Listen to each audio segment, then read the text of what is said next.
Then Malay started to, so they had all these protests, and we've discussed these protests where they would block the roads every single day. And what would happen was, um, it was these managers of poverty. They would get what the government was doing was what they were giving. They had to sign off on all the welfare, these managers of poverty. And then what they would do is they would take like half the welfare payments from the people, and they would basically extort them. So they'd be like, we need to march in the streets and block the roads. Otherwise, you're not going to get your welfare payments.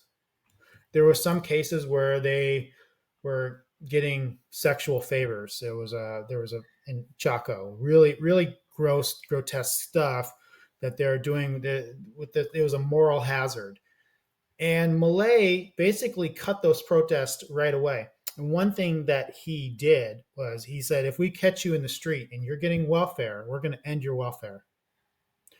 So, corta no cobra. If you cut, you don't get paid. And from day one, he like cut these protests. He cut these protests down. Um, so these things that were blocking the roads. When you think about, you're in Buenos Aires. It's the biggest Yeah. city in the whole country. It's also the capital of the country. And every single day, there's somebody blocking the roads. You have to wait hours every single day in traffic because of it. Buy my novel, Escape from the Village, from major booksellers online. Go to escapevillage.com. Subscribe to the Substack. Go to fountainheadforum.substack.com. Support the forum. Go to buymeacoffee.com/fountainheadforum. Thank you. Welcome to the Party Pal. This is Fountainhead Forum 295, and he's back for the fourth time. Skot Sheller from the free state of New Hampshire, who's married to that lovely lady from Argentina, and he's as I've said, outside of people who know Milei personally, outside of anybody in Argentina, this man is the most knowledgeable you'll find. You should be bringing her on to the show. And Malay has retweeted me quite a few times, so at least he knows who I am. And since coming on my show for the first time, other people are discovering him too, I think. But we're lovely. You got me started. and now Scott's even convincing me to bring his wife on here too. So anyway, Skot, we're going to let's just go over the first 16 months and, the highlights, the lowlights, maybe some of the recent controversies, and we'll see where we end up.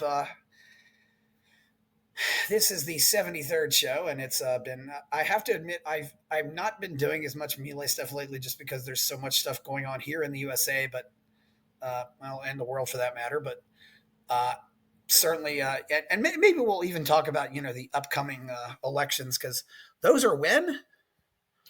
They're in October, but I think the primaries and stuff are in June.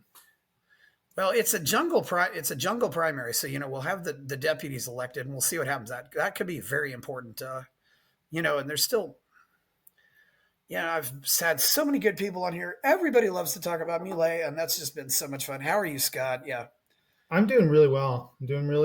I've given 4 talks to the GOP on Milei, which have gone really well. I've got another. I just got an email from another GOP group here in New Hampshire, and they want me to speak too because the last one they thought I did really well. So I keep getting a little bit better each time, and then I'm giving a speech at Liberty Forum, which is at the end of this month. So so I'm excited about that. These have mostly probably been 50 miles from home or less, or but there's one that was like a couple hour drive, but okay, but I don't know if but you're getting invited. That's good. You're been on some shows. Well, so I've been on different shows, but it's just interesting how much the GOP really, really likes Milei, and the people that like are hardcore GOPers all know who he is, and especially that he was seen on with Elon Musk. With the chainsaw, it's like they all like, oh, Milei, like they all think he's cool. Yeah, he's been to CPAC, and this is the first time too. I had you. We talked about the debate, and then we talked about two speeches, and then said now we're just going to talk. So let's just go. So we're inauguration was what that was December 18th, I believe, or no, it was 10th. more like December 11th, I think. Yeah, it was the 10th. Yeah, it was the 10th. Okay, so we're 16 months into this. So let's just go over the whole timeline. We'll just make this a highlight of the first 16 months. So Milei gets sworn in. Everything Yeah, is a mess at the time. yeah. So he strategically picked his speech. His speech, I think everybody expected his speech to be a rah rah speech, and that was one of the speeches we covered here, and it wasn't. It was a really kind of depressing speech. It was everything he wanted to categorize everything that was wrong with Argentina. What is going wrong right now? The inflation's out of control. I mean, he went from everything from the education. Nobody's getting educated in the country. The roads are terrible. The inflation was awful. He talked about how the country owed more money than it had as far as reserves.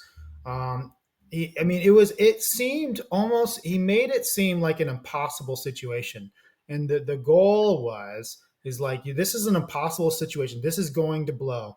We are going to become Venezuela here. We need to we're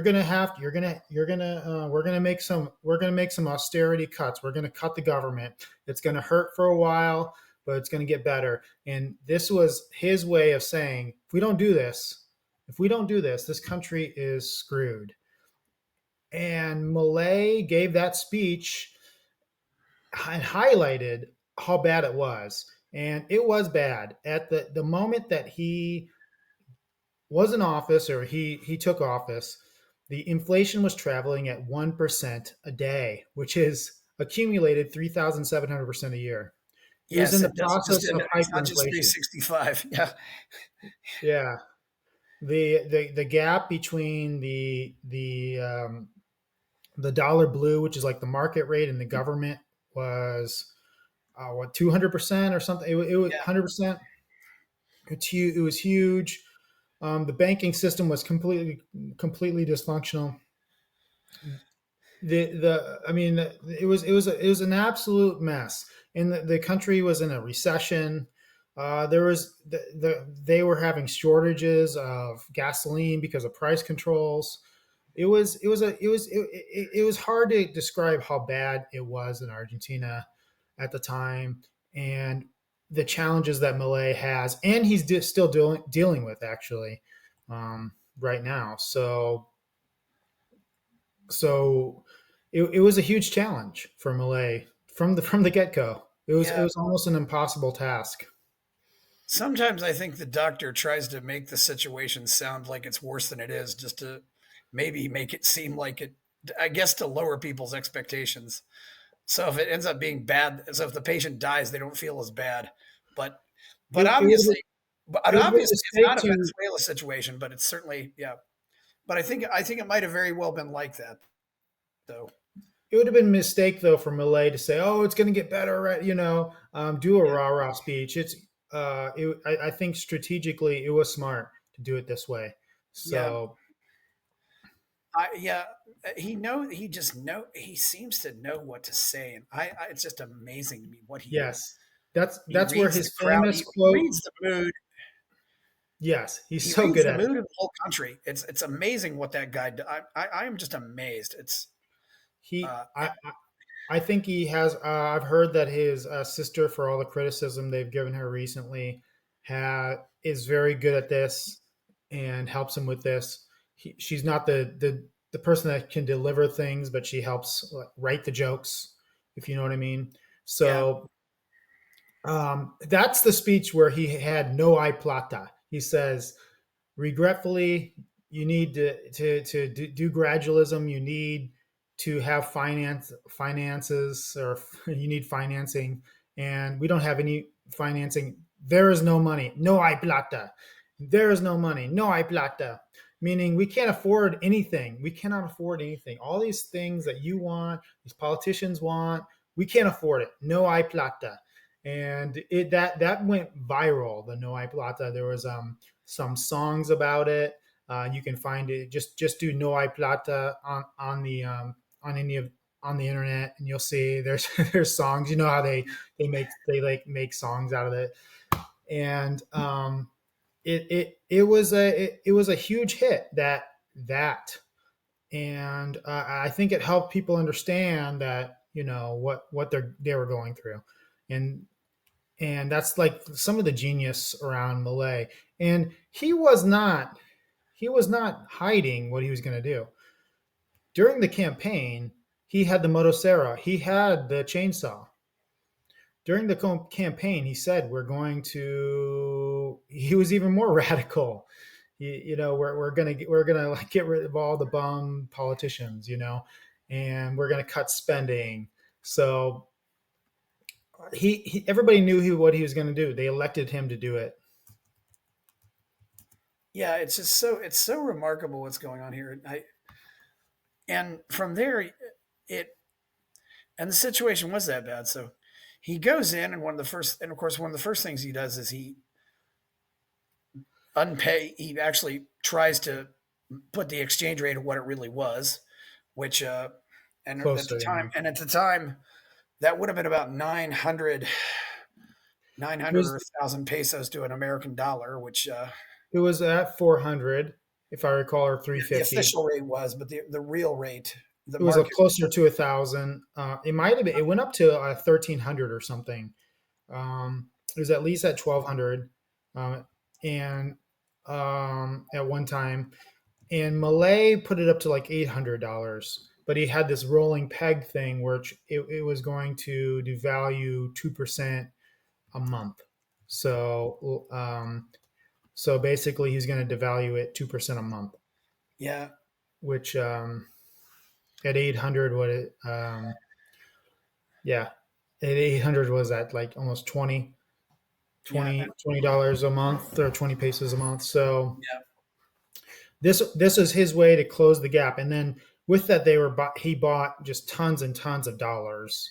The central bank went on a dollar buying spree to increase their reserves.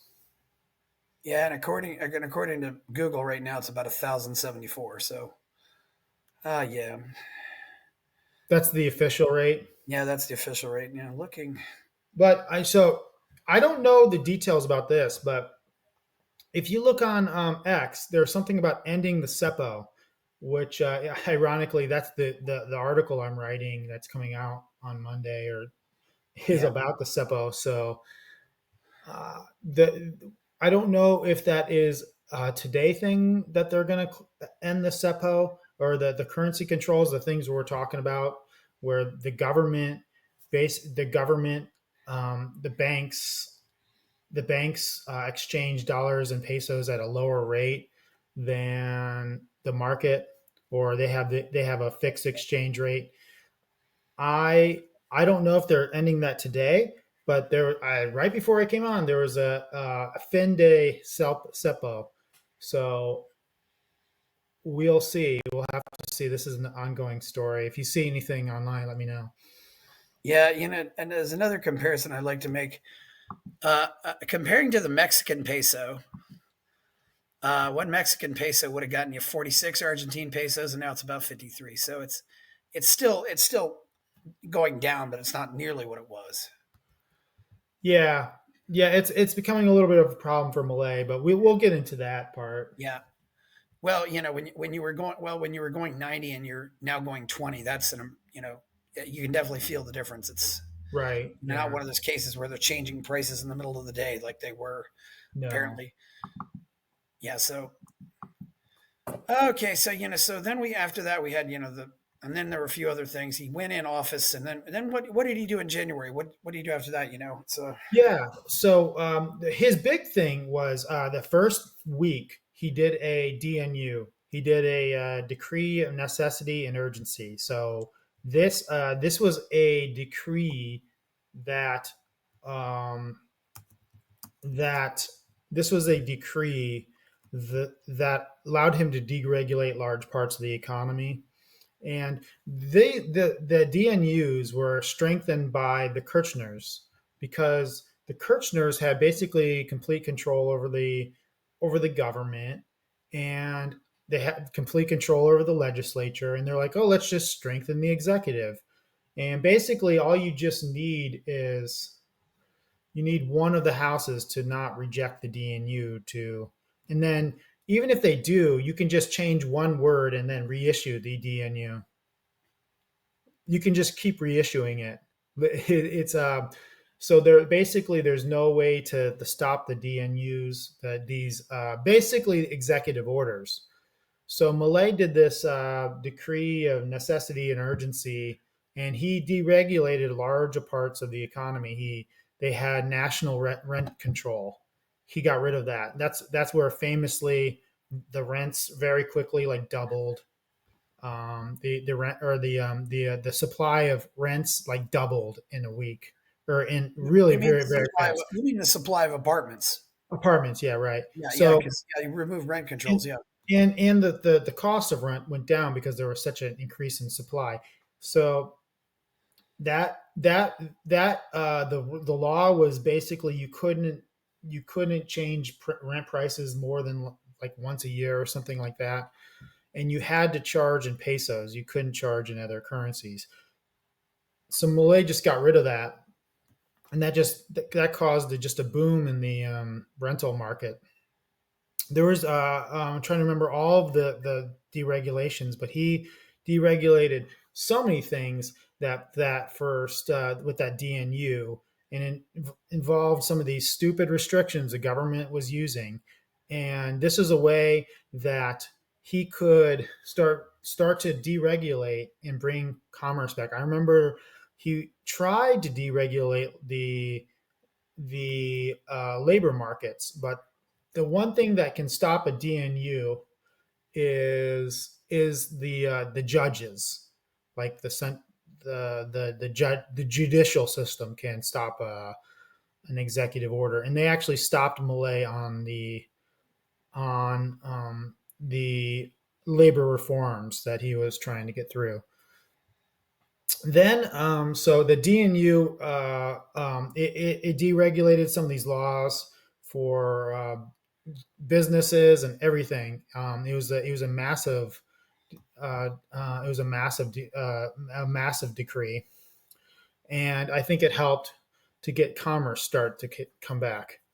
Some of the restrictions, um, but labor laws, and there was a bunch of laws that he just cannot touch with that DNU.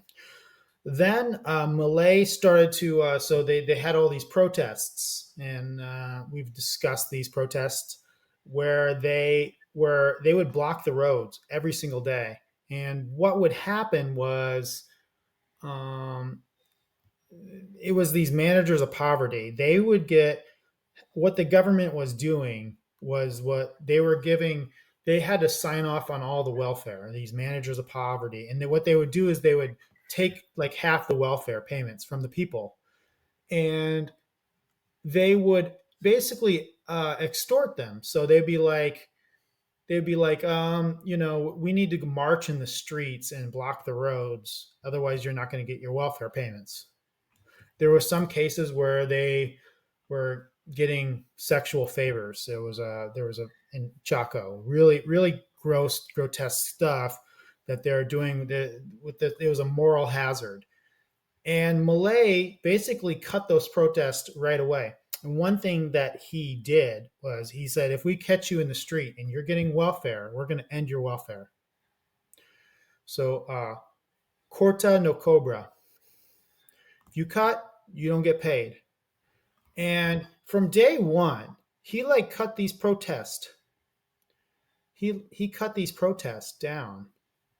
Um, there was so these things that were blocking the roads. When you think about you're in Buenos Aires, it's the biggest yeah, city in the whole country. It's also the capital of the country, and every single day there's somebody blocking the roads. You have to wait hours every single day in traffic because of it. yeah. Yeah. I wonder how people find the time to do all this. I mean, I am, and the amazing thing, if you've been to Buenos Aires, there are so many public squares and grass fields and places where you can just stand on the lawn and go out and protest without blocking anybody's movement, But that was whether the point, pedestrian though. movement or car movement. Buenos Aires has so many of those places where you can just, you can go out and protest outside of Casa Rosada, right there in front of Milei's house, and protest. It's bigger than a football field. That field is, Right. Yeah. it's that's right. You still haven't been there, have you? Yeah, I have. Yeah, Okay, of you course I have. have. Okay, I Yeah, yeah. was. I can show you pictures in front of the Oh Casa yeah, Rosada. and you can look on Google Maps too. It's west of Casa Rosada, which of course is the pink house. Yeah, Yes. America has the Yeah, White yeah. House. They I've have been the pink there. house. I've been there. I Yeah, was it's there before Milei was president, and we're going back. yeah, At yeah. least There's that's the so many plan. places where you can go protest, and you do not need to. It really does, and it's almost solely the left that wants to do this. I don't know why. It just and I don't think it. If you're, it's almost as if their attitude is just to disrupt traffic. And Well, he was there, cracking down on all this, including wanting to find the organizations and just and Bullrich was helping him right. with this, Well, even though Bullrich was doing this 50 years ago. you know, oh man, yeah. So we should get into Bullrich and the whole Bullrich thing. yeah. But Well, I have a guy who knows Bullrich personally, so it's always funny. It's just, yeah, really, yeah. There's one person. Yeah, one of the, some people you have on here. yeah. One who I knows. believe it. You've had a bunch of Yeah, yeah, Argentinians on here. yeah. But Um, I don't want to get that much into Bullrich, but she's. I'd love to see that if they ever make a movie about her. Yeah. she is very loyal to Malay though. Oh yeah, Very she I think Malay always gives her so much credit, and that's one of his it's what he does is gives his ministers all the credit. He hardly takes credit himself, and they are very seem to be very loyal to him. Bullrich and Caputo and Portovello and all of them seem to really like Malay. Um, yeah. so You have to do that. It's a hard. Visharel is It's gonna be a big not that case. Well, yeah, we'll get into her later, but yeah. This is the one mystery that we're all kind of wondering about is what's I happening. will get my thoughts on what happened here, Yeah, and it does involve Bullrich, but yeah, um, Bullrich, by the way, for people listening, is Malay's security minister, yes, and she was his opponent in the election, but he beat her in the general election, and he knocked her out of the runoff. yeah, And so Bullrich actually, what happened was Bullrich immediately basically endorsed Malay. yeah, So she hated the Kirchner so much, and I guess her and Malay were kind of friends at that point. To a certain, I know you and I covered the debate, oh yeah, yeah, and they were very nasty to each oh other. yeah, yeah. Yeah, She was third especially place. Bullrich to Malay. Yeah, Bullrich was pretty nasty to Malay because of the fact that she was behind Malay, and so there was a lot of fighting. And Petri was really nasty to Malay too, and his defense minister, her vice president, and Malay's defense minister was yeah, nasty to Malay. He seemed to really not like Malay. And it might have been just because he wanted to win. Visha Ruel actually destroyed him in the vice president yeah. debate. She did. She for whatever you say about her on the campaign trail, she was really really great for Malay. Yeah, Um, yeah, I think she would have been. She always seems really classy. I'm kind of surprised to see about the split, but yeah, well, Bullrich was in third place, I'll and she get into said, that. "Yeah, Bullrich was in third place," and she just said, "Okay, I want my people to support this guy," and they did, and I Yeah, don't know, maybe she was just but banking Petrie, on whoever she thought would win. I don't know. no, she. Here's the thing. What she actually liked Malay and hated Massa. She Yeah, hated the Kirchners. She was worried. Actually, I think she was worried about her country, and um, the Bullrich and this is what Petrie and Bullrich have said. They immediately and Sturzenegger too, who's in Malay's administration. yeah, They immediately endorsed Malay she immediately endorsed Milei and said, "We're going with Milei. I'm supporting Milei." Whereas the previous president Macri, who is he's so spongy. What's the word? He's so in the middle, moderate, Wishy washy. wishy washy. That's Or just, exactly. or just maybe, I don't know. Some people just are in the middle. It's hard to say. But no, he's so wishy washy. Or they want to play both sides. It's Yeah, no, that's who McCree was. That's why he was a failure as a president. And he was like, "Oh, let's wait and see. Let's wait. Let's see who gives us the better offer." And Bullrich actually kind of, because Bullrich went straight to Malay. She basically he made him, since they're the same party and she was the biggest person at that time because she ran, basically made him support Malay too. yeah, Uh, and with McCree, Bullrich, and Petrie, he got the pro support. So that's why he lost in the general election, but won in the runoff yeah, with the yeah, pro support. So, so Bullrich is security minister, and she really had put an end to these protests that were cutting the street, and it's sort of Malay's knowledge of economics incentives. If you cut, you're not going to get paid. And he also, you're right, he also was going to fine and destroy the organizations that did it. So if they are required, if those organizations, there's one called Avida for Vida Peron, if they were culprits in blocking the roads, and they required so many people to whatever the cost of it was, they were going to be billed for it. They are going to be billed for it.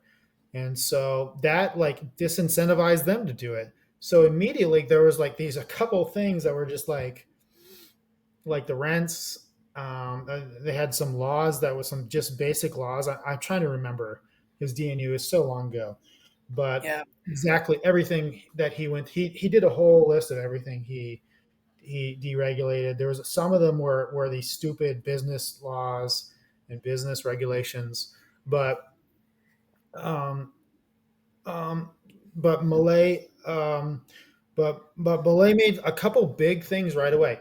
And the other thing he did is he started to cut spending right away.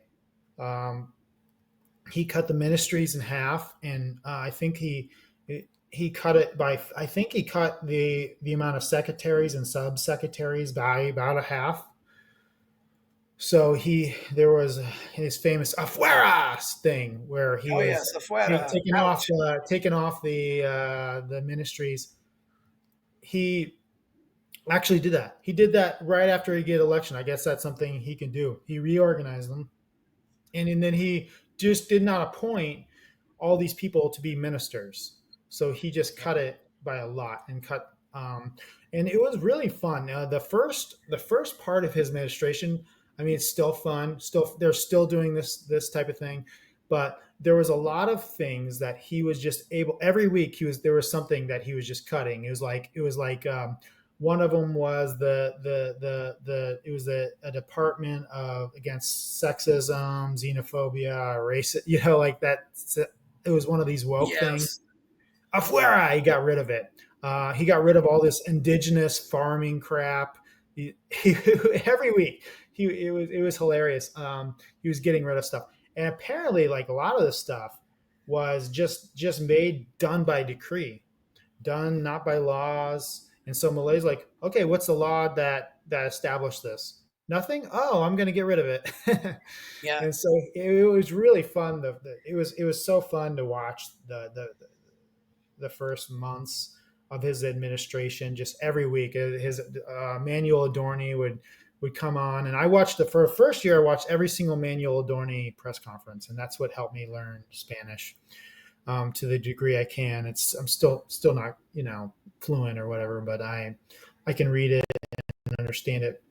Okay, so he would come out and he'd be like talk very very cool, how Adorni is, and he's like the best spokesperson ever. and he would just be, and then we're getting rid of this because it has some, it costs this much, and we're in a crisis.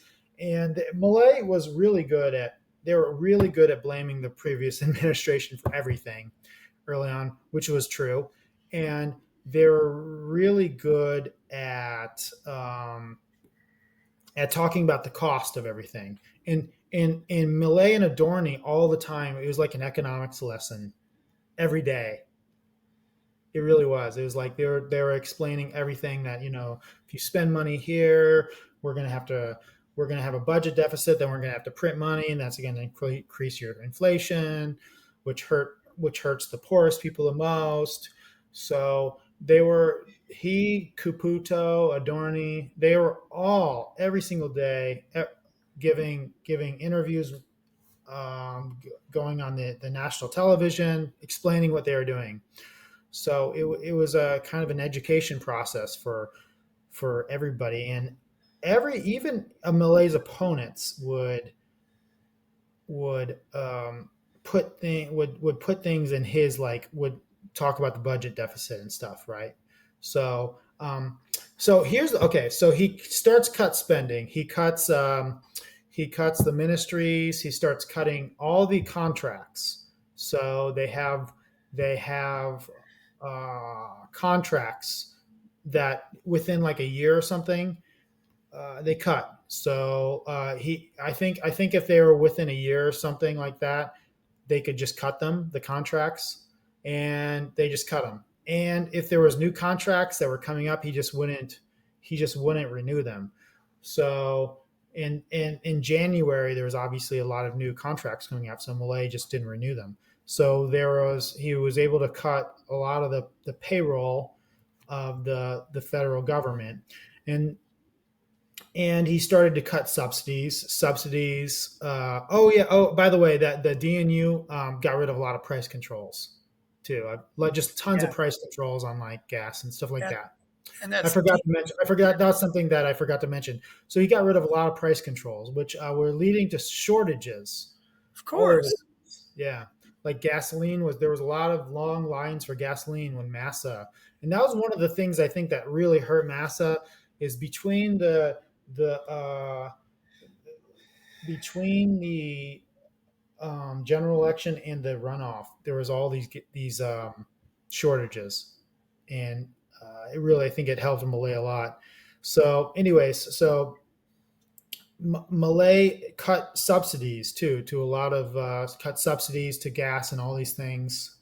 Cut all the public works. So the government had used the public works. The Christina Kirchner government had used the public works for corruption. This is where, as we discussed in previous episodes, this is where she owned businesses, and they would overcharge for these the construction projects, and and and she would just pocket the money. So that's actually what she got caught with, Oh yeah, the famous the famous black suitcase, which is a great story. My friend Javier in New Hampshire told me the whole story. He had inside knowledge about how they caught Christina stealing money. But maybe I so need to get him on here. But anyway, yes, I can hook you guys up. yeah, He's amazing. yeah, Just and he's just DNU hilarious. is also He's an amazing guy just in yeah, general. and the He's DNU amazing. is also Decree 70/2023. Just to clarify, yeah, yeah, Yeah. that's because this is all pretty wild, because Kirshner, because from what I've heard, the Kirschners have amassed tons of real estate. Which, if Tons. you're in a hyperinflationary economy, real estate is a very good thing to have. Yeah, she has all these hotels that she launders her money through. But also, real estate is always going to have value. Everybody's got to have land. Everybody's got to have a house. Everybody's got to have a building. You know. Right. Yeah, no, she owns. I think I heard that she was one of the maybe the biggest property owner. She's horribly corrupt, and the United States just sanctioned her. Did you see that, Chris? Yeah, I saw United that too. Yeah. So she's not allowed to come to the United States. She or her family, and her daughter, I believe, was living in California. Yeah. So she was going to have to leave the country, which they're so corrupt. Anyways, so Milei was able to cut spending, and in a lot of these ways, the public works is huge. The subsidies, the cutting from the federal government. He had this one thing though. This one thing was the transfers to the provinces. So Milei, within in January of 2024, Malay's, which is summer there. So usually the Yes. legislators are on summer break, but Malay brought them back to work on his legislation. The wasn't the lay was it the lay basis? I think yeah, it was I think it was he did call it yeah, it was the lay basis. He gave one of his great speeches, and Millay does that where he goes on public television at prime time and then he gives a speech to the public. It's very smart. He tells them exactly Yeah. what he Know. wants to Yeah. say. He knows. Yeah. He definitely has a good He does strategy that. when it comes to giving speeches. Yes, and so Millay gave his speech for the what he wanted in his legislation, and he brought them to Congress. And he said that if we don't pass this, I'm going to cut transfers to the provinces. And nobody believed him. This seemed like a crazy thing that Millay just was bluffing on. Nobody believed him. And so basically, what happened is they his legislation, which was one of the most libertarian legislations of all time, would have cut a lot of spending, allowed him to privatize a lot of businesses, would have deregulated the market even more, and would have balanced his budget. And allowed him to cut more government. But at the last hour, the radicals, as we recall, Malay came in with a very weak government. So, Yeah. Yeah. He doesn't have a lot of friends in the either house of the legislature. then the pro people have lately been wishy-washy, but they generally vote with Malay. Okay, the pro people. So with them, it's not a majority, but it's not like. But his party, La Libertad Avanza, which is like the libertarians or conservatarians, Yes, the libertarians. they only have 15% of the legislature, Yes. and then only 10% of the Senate. 7 out of 72 and 38 out of 257. So it's a he is a very weak government. And basically, some of the basically his legislation, which if you're a new president, what always happens, and Malay won with the biggest majority ever, 56% of the vote. The most votes ever went to Malay, but he had the weakest government ever. The most fragmented majority or parliament. So Malay Malay got betrayed at the last hour, and he didn't pass his legislation. The radicals seemed like they were going to go along with it, and then they abandoned Malay, and he did not pass his legislation. It was actually probably trying to destroy Malay. Some of these people thought they could destroy Malay, destroy his goals of balancing the budget, and therefore he couldn't really. He'd be like McCree, and it was even a worse situation than McCree, and he would lose popularity. Blah blah blah. The whole economy would go to crap, and they would throw him out. Um, but Malay, remember the print transfers. Malay's like, okay, he cut transfers to the provinces, and that's what allowed him to balance the budget. Is when he cut transfers to the provinces. That was the final thing that allowed him to balance the budget. There's obviously he had the Motosera, which was the cut things, and then the blender, which was he wasn't increasing the salaries of like government workers to match inflation. So he had these both of these things, and um, that's how he was able to balance the budget within a year, within a month. It was a shock to everybody. So the cutting of the transfer of the provinces for the first few months of his administration was a huge trouble with the governors. Some of these governors have 70% workers, public workers. Um, Santiago del Estero, Formosa, La Rioja, like Tierra del Fuego and Santa Cruz. Some of these provinces rely on these transfers. Some of them are in the northern provinces, like Formosa and Chaco and Santiago del Estero, are very poor, extremely poor. I mean, poorer than Americans, like not even plumbing and stuff like that. Poor, eating, extreme poverty, poor in the north of Argentina. But the problem was the governors were these fiefdoms. The governors were awful and keeping them in poverty, and they were all pro socialists. So Milei cut their funding, and and that was how he was able to balance the budget. Now there was a huge fight between him and the governors, though, after that, because it was a very radical move, and it wasn't. The federal government takes in the taxes and then they disperse them out. Um, there is some that they have to give to the provinces that Milei couldn't cut, but there's they call it the discretionary the discretionary amount, and that is what Milei was able to cut, and he cut it entirely. And he did things like if the federal government loaned you money and you haven't paid it back, you had to pay the government back. Okay, we're not going to give you any more money until you pay us back the money that we loaned you. If that makes sense. So usually they would loan you money and you wouldn't have to pay it back, right? It was basically just like a subsidy or something, whatever. It was like, it was a transfer for free. And that's what he famously got in a fight with the Chubut governor.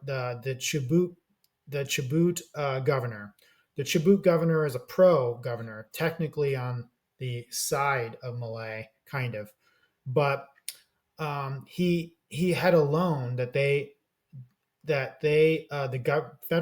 central government gave to Chubut, and the Chubut people never paid it back. So Malay's like, I'm not going to give you more money unless you pay it back. And so the Chubut guy went crazy. His name is Nacho Torres. Went crazy and said he was cutting off oil to the rest of the country. So it was like this. They were like literally threatening to cut off oil to the rest of the country because Chubut is a mining oil province. So that's the type of crap he was going through. Milei at one point had almost every governor besides one against him.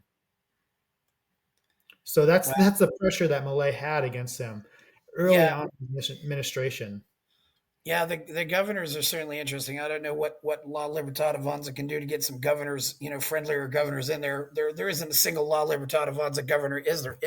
Anywhere, is there? How many provinces are there? There's 23 if they include Yeah. Caba. Caba's the Buenos Aires province, and it's almost 40% of the whole population. Well, there's so Cabo, so it's kind of like Washington D.C. Cabo is like its own little territory. Yeah. So Buenos Aires is like its own little territory. It's like Washington D.C. It's a historical thing. True, but it's so much more populated. I mean, compared to the rest of the country. That's true. And the Buenos Aires province is doesn't include Buenos Aires, but includes a lot of that whole province. That whole area is at least a third of the population. Yeah. So that includes the Buenos Aires province includes Bernard, my wife's town of La Plata, and Mar del Plata, and some the suburbs of Buenos Aires. But Okay, yeah, yeah, but right, yeah, they were all against Malay, and it was very difficult at the time. My friend, our friend Joram, was yeah, sending me these articles. He was in Argentina at the time, yes, and he's he been was on sending me here too. article. Yeah, I know you visited him, and Oh yeah, I visited him. Yeah, yeah, he's a great guy. But he was sending me articles about how the even though Malay, it looked to me like Malay was just doing awesome. It looked to me like Malay was kicking ass, yeah, but they've thought some of his opponents thought this. The economy is still rough. He might be popular. If we can just flip a few people, we can impeach Malay.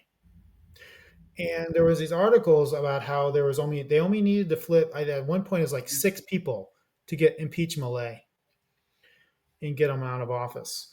And this was really, it was a really sad moment. I was like, wow, he's doing so well. He's doing so well. He balanced the budget in a month, and they're trying to get rid of him. And this was our second speech we watched, that famous speech, which is basically, it's like a State of the Union speech. It's a speech that he gives to Congress. yes, The one we watched, you and I. yeah, And this speech, this is in March 1st, so it's over a year old, and it's usually during the day, and it's usually during the day, and people kind of tune out. So Malay did it on a Friday, and he did it on Friday at prime time, and yes, he did this whole thing. Like there was all this like rumors about it, like we're gonna get rid of the audit results. That was one thing that Malay did. He started to audit the whole government. So he was auditing the whole government, and then they were finding all these irregularities, and that's what he was cutting. Like I said, every week he was cutting something else, some new organization. He was cutting every week. It was, and um, so there was rumors always his audit results are going to come out. And basically, next it was one of the biggest television events ever in Argentina history. yes. And this is where he came up with the idea of the Pact of Macho, which it involved. It's a historical thing. That's the Pact of May, right? Yeah, right. Yeah. It's a Also, just to clarify, I just brought this up here. There what's 47 million people. There are 12 provinces that are less than a million people, right. Yeah, and then you have the Buenos Aires province, which is 17 million, and then as you said, yeah, the Cabo, which is Ciudad Autónoma de Buenos Aires, Autonomous City of Buenos Aires. That's 3 million. But you've right. still got, I mean, you've got a few big. You really just got one big province, which is the suburbs, Yeah. Buenos Aires. But then, in fact, you also there are also The next seven, biggest one there is are also Cordoba. seven provinces. There are also seven provinces between 1 million and 2 million. Right. Yeah. So Yeah. So yeah, there's yeah, a couple. The ones outside of Buenos Aires are yeah, the interior of the country. There's one, yeah. Santa Fe. That's where my father-in-law lives. That's And Rosario also. Yeah, yeah, Rosario. It's a beautiful city. I was there. but there's a lot Um, of crime there too, from what I hear. It's like the worst crime city. Yeah, yeah, I didn't see any of that there. It's kind of like where you go, yeah, Um, yeah. That's true. Yeah. Every city's gonna have its good and bad neighborhoods. Uh, I, I Curiously, I really loved Rosario. yeah. Actually, really loved it. Interestingly enough, the province with the autonomous city of Buenos Aires has a population of density of over 15,000 per square kilometer. The next highest after that is Tucumán, which is 75, Well, Tucuman's tiny. but 75 per square kilometer, though. It's Yeah, just Tucumán. density. Yeah, You look how big that province is. It's tiny, and it's got a big city, and basically it's just the city. But yeah. yeah, so the other provinces. So how kind of Malay support went. is the interior of the country. Like Cordoba is the second biggest province, and it's like 3 million or something. Yeah, almost 4 million, and then Yeah, yeah, 4 million. Cordoba. And they voted 75%, 74% for Malay, Yeah, and they had record turnout. yeah, Santa Fe voted over 60%. That's my that yeah. it's the second or third most Santa Fe outside. is the third most populated. Yes, And and then then Mendoza voted really for Malay, and that's one of the top most populated provinces. So yeah, all the other, there are only 5 provinces more than 2 million. yeah. So basically, Malay won every I'm province, but Cabo. Buenos Aires. He lost Formosa, which is run by literally a fief lord.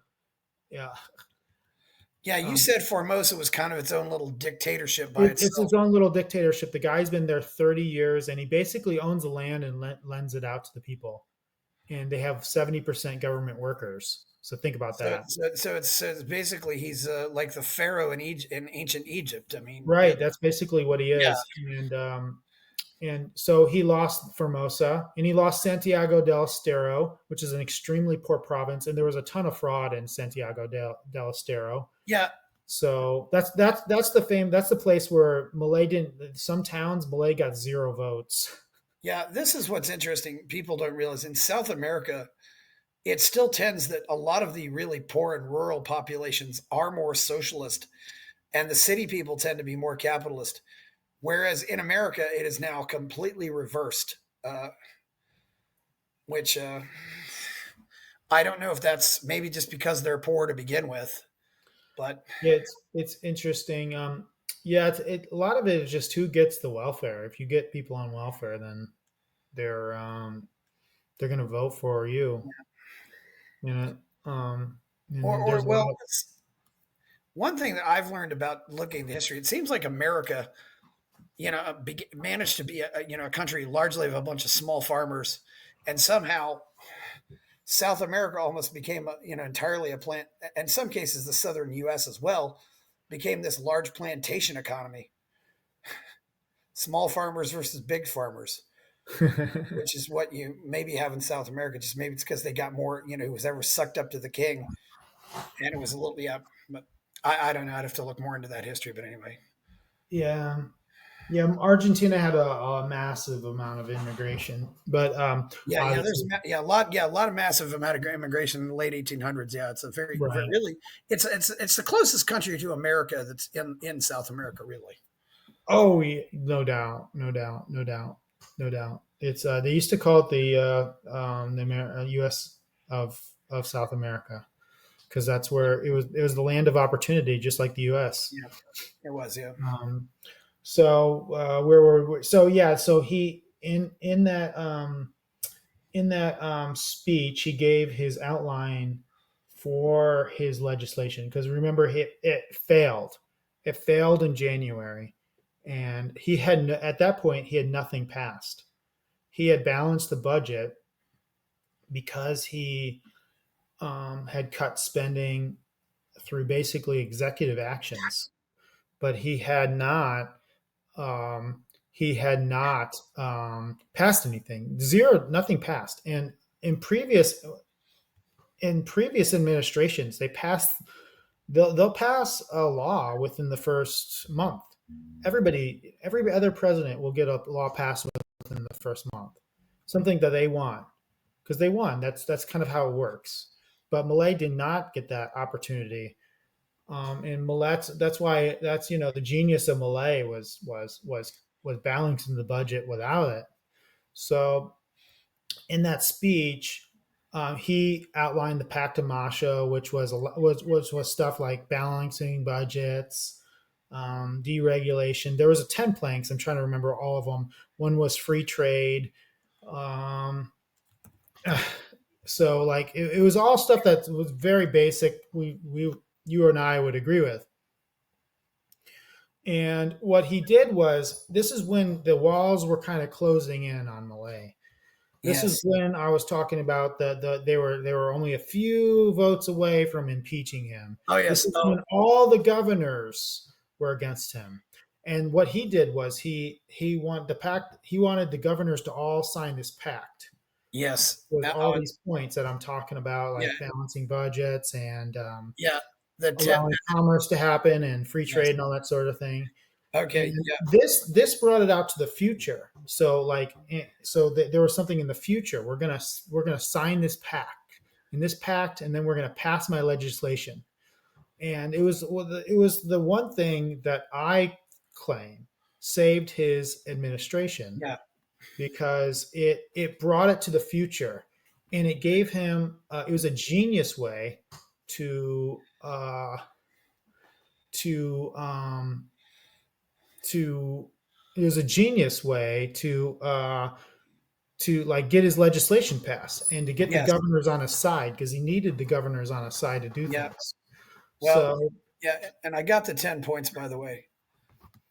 Defense of private property, balanced budget, reduction of public spending, tax reform, renegotiation of federal tax sharing, provinces will exploit natural resources, labor reform to promote formal labor, so provisional reform of pensions, political reform, free trade. Uh, Four provinces did not sign on to it. They were Formosa, let me guess, Formosa, Santiago del Estero, Buenos Aires, and was it the southernmost? What was the fourth one? Buenos Aires, Formosa. I know La that. Rioja, Oh, La Rioja didn't do it. Yeah, he hates La Malay. Rioja, and La Pampa. Oh yeah, yeah. They have a Kirchner governor Yeah, too. looks like Cabo. It looks like Cabo passed it. Yeah, Cabo passed it. They did. Caba, the cousin of Mercuricio Macri, he's actually pretty terrible, but he is pro. So he Yeah, is technically kind of an ally of Malay. interesting. Left Formosa. I don't know if this is. Oh, Formosa's also got the longest border with Paraguay, which gives you more of Yeah, an idea of where it is. right. It's in so the north of Argentina is where the poverty is. Yeah, It I just figured that. Well, that's probably where a lot of some of the indigenous people still live. Yeah, so yeah, it's yeah. the Pact of 25th of May, which is also the Day of Independence, I Right, believe. that's why he did it. It was the Day of Independence. That's why they did it. Yes, 5 months So after Christmas. Yeah, or 7 months right. So before. this was yeah, it was just a brilliant move by Malay. Yeah. And you recall how fun that speech was, where he packed his people on and they were just cheering like crazy. It was really fun. Oh yeah, So his speech. and Bishop Ruel at that time, who was friendly with Malay. Yeah. So so that goes forward. They actually weren't able to do it in May because they didn't pass the legislation in time. Um, so I guess the idea was you pass the legislation and then they sign the pact, but they couldn't get the legislation passed by May. It took so long, and the fighting was so intense. But throughout this time, though, Malay remained popular. So the economy was really bottomed out in April, Oh, in March and April of 2024. Tierra del Fuego didn't sign it either. Yeah, Okay. So, yeah, yeah. They yeah, have a way pretty. down south. The Malay won that province, which is traditionally a very Peronist province because Yeah. they get a lot of funding from the federal government. But Malay won that province, but the governor does not Which like is Malay. also by far the least populated province as well, at 190,000 people. Yeah, It's way down. I mean, nobody lives down there. It's way down there. yeah, yeah. So that's right. The people down there are the most southern people in the whole world, though. Yeah, exactly. So and their most popular sport is ice hockey. Isn't that crazy? So Not really, but anyway. yeah, but anyways, uh, um, yeah, so Malay remained popular, and the inflation was 25% in December when Malay took office. Like we said, it was really bad, but it officially came out as 25%. Imagine how bad that is, 25% in 1 month. But every single month, the I'm trying to get the inflation was going down like this. every single I remember in January is 20, and every single month it was going down, down, down, down, down. The rate of it. You not obviously there wasn't deflation, but the rate of it was going down. So people started to see light at the end of the tunnel. People started to like Milei even more. His popularity rose even more, and he was getting international praise by people all over the world. So and the one of the great things he did early on in his administration, you probably remember this, Chris, was he was writing commercial. Remember he was flying commercial. Yeah, For, he was flying on regular airlines with yeah, everybody else. It was I loved it. it was great. It was great. Yeah, But then he's doing photo ops with people. One time the pilot came out and said, Presidente Milei, we please sit down. We have to take off. It's like it was really, yeah, it was brilliant. It was great. He did that for the first several months.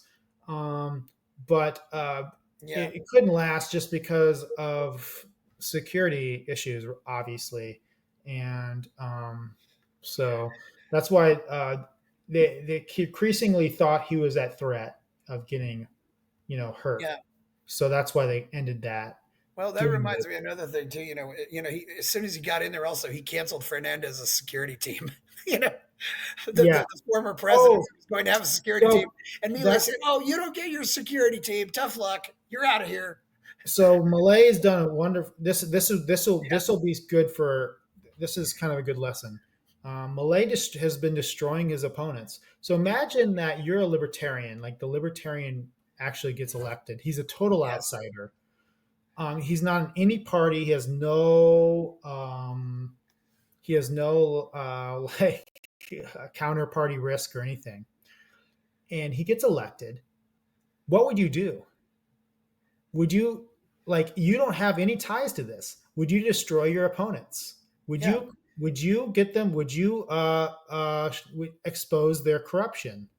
Oh, yes. That's what he did. Yeah. So Fernandez, the previous president, was stealing millions of dollars by insurance fraud, and Milei exposed that. He also exposed that he was beating his wife, and he exposed that he was cheating on his wife like daily basis with many women. He was a dog. So he like destroyed the reputation of the previous president immediately. And there was all these people that Malay's opponent. There was one named Grabois, and what the government was doing was, this is one of the other things that Malay cut spending that helped him balance the budget. And it's this one is really interesting, where they have these trust funds that basically the government funds these trust funds, and they let these people. Oh, Yeah. Gordo, man. They let these people run them, okay? And they basically have no oversight whatsoever.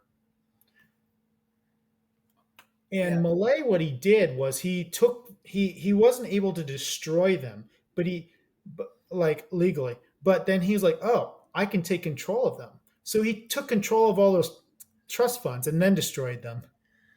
And what they found out is, like, some of his opponents, like there was this guy named Grabois who ran against Malay. Kind of, he ran against Massa. He's a big socialist, communist. Yes. He was basically ran one of these trust funds, and he was supposed to build like hundreds of houses, and he built none, or he built like only a few. He was pocketing the money. Of Okay. course. And they found all these trust funds, and some of the pro people. That was the thing. Some of the pro people, there's a few Pro pro as people in that are PRO. like enemies to Malay. There's one named Massrod or something. But pro is Like they're like the Republicans. They're like center it's right. it's an acronym for I Republican. That's the Republican proposal. Yeah, they're like the Proposal. center right. They're like the center right. They're kind of like, Propuesta Republicana. Yeah. Okay. there you go. They're like the center right. Yeah. Kind of like Republicans. But Somewhat. Malay actually ruffled some of their feathers, because some of those people were benefiting off from the regulations, like, oh, you need a license to do this, and Yeah. Malay got rid of the whole licensing thing, and so Oh, thank their goodness for that. businesses went up. So stuff like that. So some of the pro people have been enemies of Milei, but um, Milei, essentially, Milei destroyed his opponents. He destroyed Albert Fernandez. He is in the process of Yeah. destroying Christina, and so I can't remember if there was some stuff he got on Massa, his opponent, but the Oh, I hope so. yeah, yeah. But he was able to really harm his opponent's reputation, especially the previous president. So the previous, it's really important to hurt the previous president because then he's like complaining about Malay, Yes. he's and I would have done it this way and that way, and Malay was just like, "You beat your wife and you're a criminal." And so they basically he's Yeah. destroyed. And it's you always want to go into a situation where it's always better to follow a situation where you're following somebody incompetent, right? Because It helps. it makes you seem smart. And that's what Malay did. He followed somebody that was so bad, that he and then Malay is so competent that it's just a huge everybody's just like, wow, you know. So even Malay's opponents, for example, think Adore Adorni, his spokesperson. They think he's great. Like they're like he's the best one ever. So his whole staff is really good people. So such an improvement over Alberto Fernandez, who just did not care at all. He just wanted to get laid, basically. And so yeah, that's another thing Malay did was destroy his opponents. And so essentially, we're I know I'm kind of going off tangents, but uh, Yes. essentially, let's get to the legislation, and it finally got passed in June. Okay, and in June, and it was a very very close vote. It was they really stripped down the law compared to the first one, um, that was in January. It didn't give Malay nearly as much power, but it's still good. It still was good, and they passed it barely. It was in the Senate. It was 36-36, and back then Villarruel liked Malay, and she voted for it. I wouldn't even be shocked if she would vote against it now, which would be unbelievable. But um, so Villarruel broke the tie and voted for it, and that's what got Malay's legislation passed.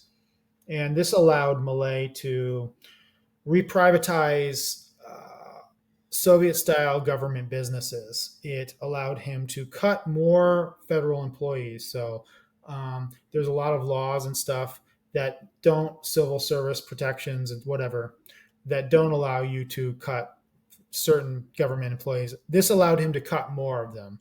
It gave him some labor reform. And it basically opened the door for him to deregulate a lot of the economy. It allowed him to deregulate large parts of the economy with decrees. So basically, give him a lot of power to deregulate the economy. And this is where, what else? Yeah, like it gave him investment regime, so he could give favorable investments for people to invest in Argentina from overseas. It also allowed for money laundering, so people could park their money into the banking system, and if it was under $100,000, I don't think they had to pay any fee whatsoever. They had to keep the money in there for a certain period of time, but so they can make money outside of the official, like in the informal economy, and then they could put it in the banking system and not pay any taxes. There's a way to recapitalize their banking system. It was like they call it the blancaro. I think it translates to money laundering in English. So these are some of the things that he did, and his legislation allowed him to do more deregulations. And this is when he started the Department of deregulation and state transformation. This is the inspiration for Doge in the United States, actually, the Department of Deregulation. Yes. And basically, what they allowed this legislation allowed Milei to do was he had a year to do literally 365 days from the legislation starting to do his deregulations. And so he hired a team to do that, to actually do the cutting and specifically to focus on deregulations and ways they can cut the government and make the government more efficient. Um, and he hired Federico Sturzenegger to that position. And every single day, he's like finding these deregulations. So I've noticed that they're just apparently like transportation in Argentina is just unbelievably regulated. Like it's unbelievable. You need to do anything in Argentina. You need a permit or there's some bureaucrat, and so they, for example, in the last year, they've deregulated transportation tremendously. Like for example, flights, smaller flights to and from the cities. They deregulated that. I've seen a lot of like transportation stuff. They had these ridiculous regulations on that. Um, I'm trying to think. There's so many that they've deregulated. A lot of finance things. There's just a ton of finance things they've deregulated. Um, so within the last year, they've just done every single day. It's like they're coming up with a new regulation. Everything from national parks. I saw recently that they were deregulating what can be done in national parks. So businesses trying to make businesses more competitive, labor regulations. So yeah, so that's what they've been doing. And so Milei got his legislation passed, and he's been deregulating ever since then. And he has a year to do it. I think he has up until June or something to finish his regulations.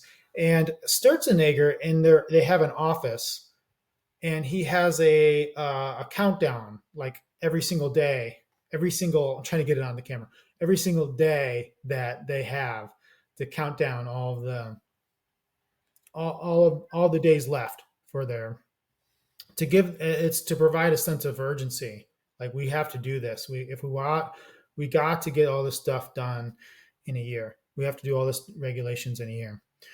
Um, so that's been going on. Milei has privatized several of these businesses. Some of them were losing so much money that it was almost like we're gonna just get rid of them, right? We're gonna just end them because they're just a massive money loser. But I think some of that one of the train companies he privatized. There's several of them that he's privatized. So he's been doing that, and he's been cutting more employees. I forgot to mention he closed Tellem, their version of NPR. That's a great story. He said he was going to close Tellem in a speech, and people are like, "What? He's closing Tellem?" And then 2 days later, in the middle of the night, he just boards up Tellem, their like version of NPR. Yeah, their version of NPR. Also another thing too. Of course, he also, decreed that all work at home employees had to come into the office, and Right. apparently a lot of them just quit when he did that. That's right. And a lot of them were just collecting a paycheck and Yeah, not they weren't working. doing anything. Right. So that's just a problem with Argentina, where you get like, let's say you have a baby and you get maternity leave, and you just never come back, and you just keep getting paid. Yes. So he was able to get, because he was requiring people to go back to the office, people like that were not working were cut. So that was another thing that he did. That was one of the first things he did early on in his administration. I forgot to mention. And that was a way he was able to cut people, because if you weren't working, essentially, I think he had a good enough reason to cut you. So if you were just getting paid for nothing. Oh, he found Malay's also found a ton of fraudulent welfare payments going to people that had yachts going. So they're just Malay's done just so many things, and I don't want to get too off topic. I keep remembering more and more that he's done. Um, like one of the last things he did was he cut all of the managers of poverty out. So he started, instead of giving the money to them, having them take the money and then kind of giving it back to the welfare people. He was basically giving it to the welfare people directly instead of giving it to the managers of poverty. And that's what really stopped the protests and stuff. So after he got his legislation passed, this last year has largely been him trying to execute his legislation, and and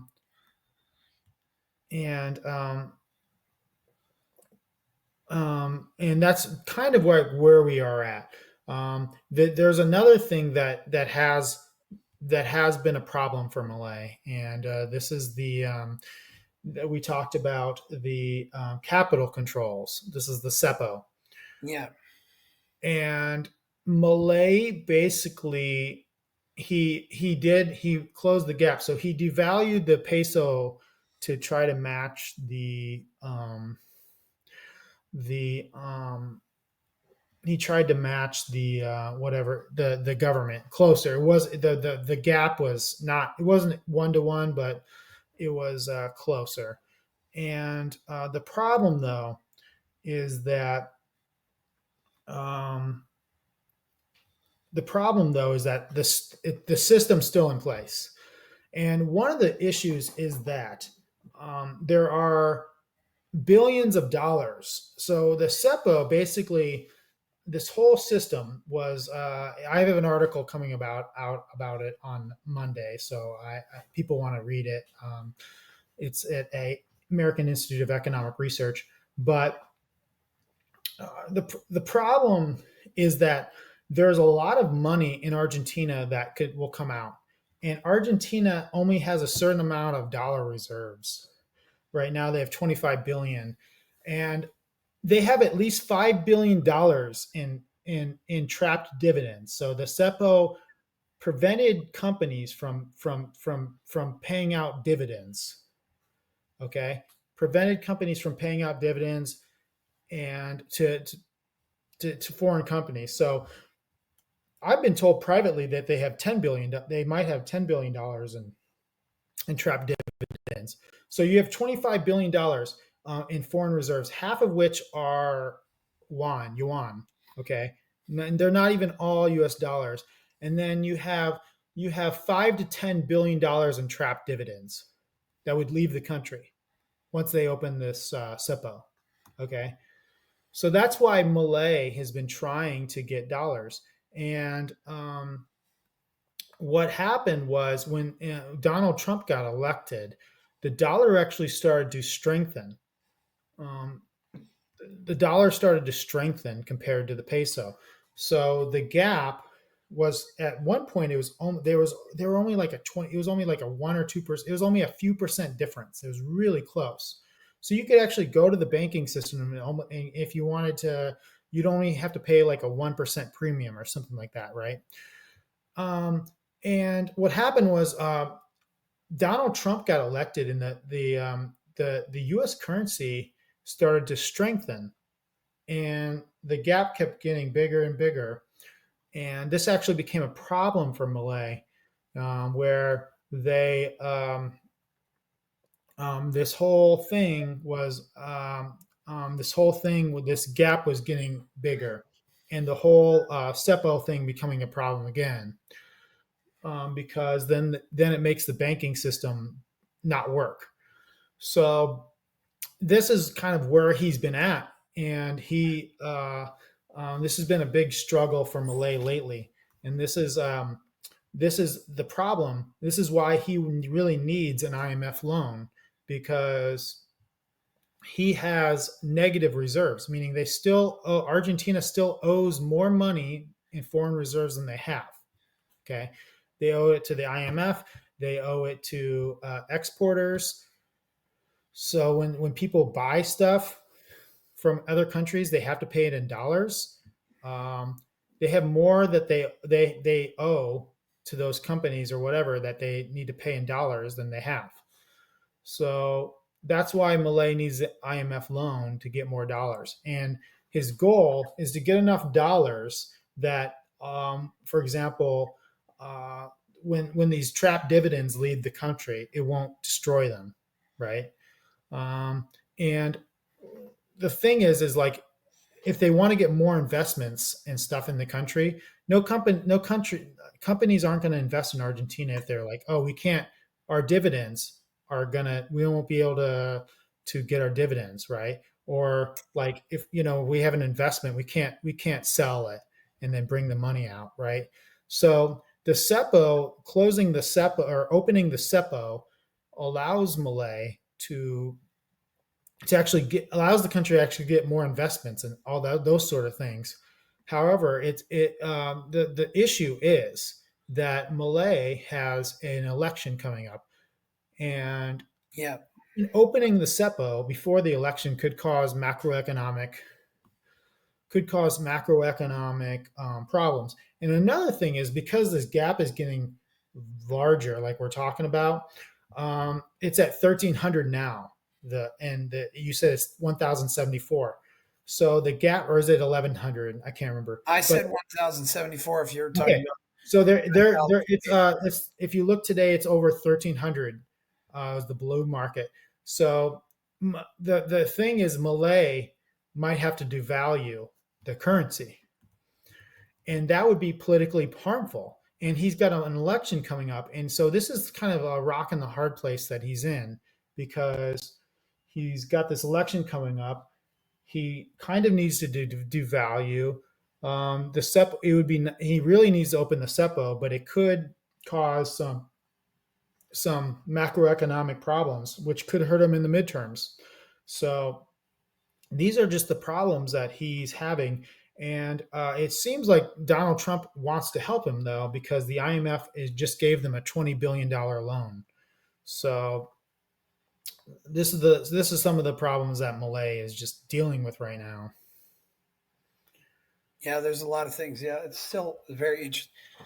So we went on with the back to May, and then what happened, over the summer, because we've had some, you've had a split with Villarruel. We also had, the resignation of Diana Mondino. We've had Right. those are the only real big changes we've seen. Yeah. So you want to get into what happened with Villarruel? Yeah, let's What go I think would happen, and because this is she's the vice president though, so she's it's still not the like vice president. She's going to be the vice president, and I she cannot probably imagine won't be if Milei runs Millet with runs her. again though. Yeah, he's not going to run with her. And I think the issue here is there are some ideological differences between Milei and Villarruel. Villarruel is not a libertarian, and Milei is.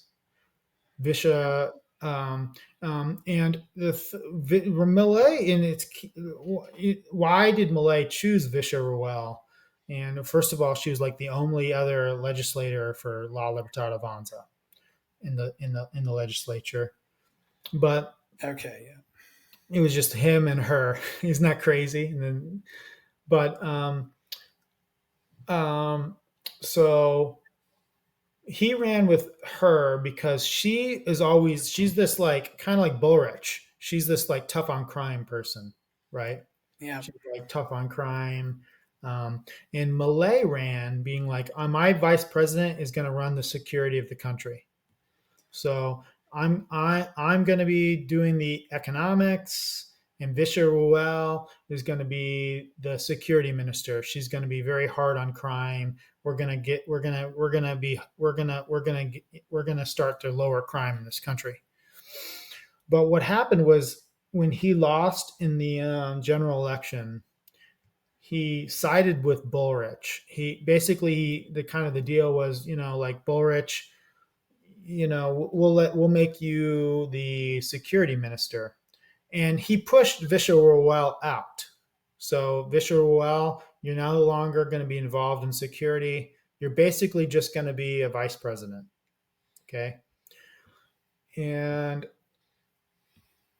the issue was, it turns out that either she's vindictive. I think she, part of this thing is she is vindictive. And the other part is that she just seems to not like Milei's agenda.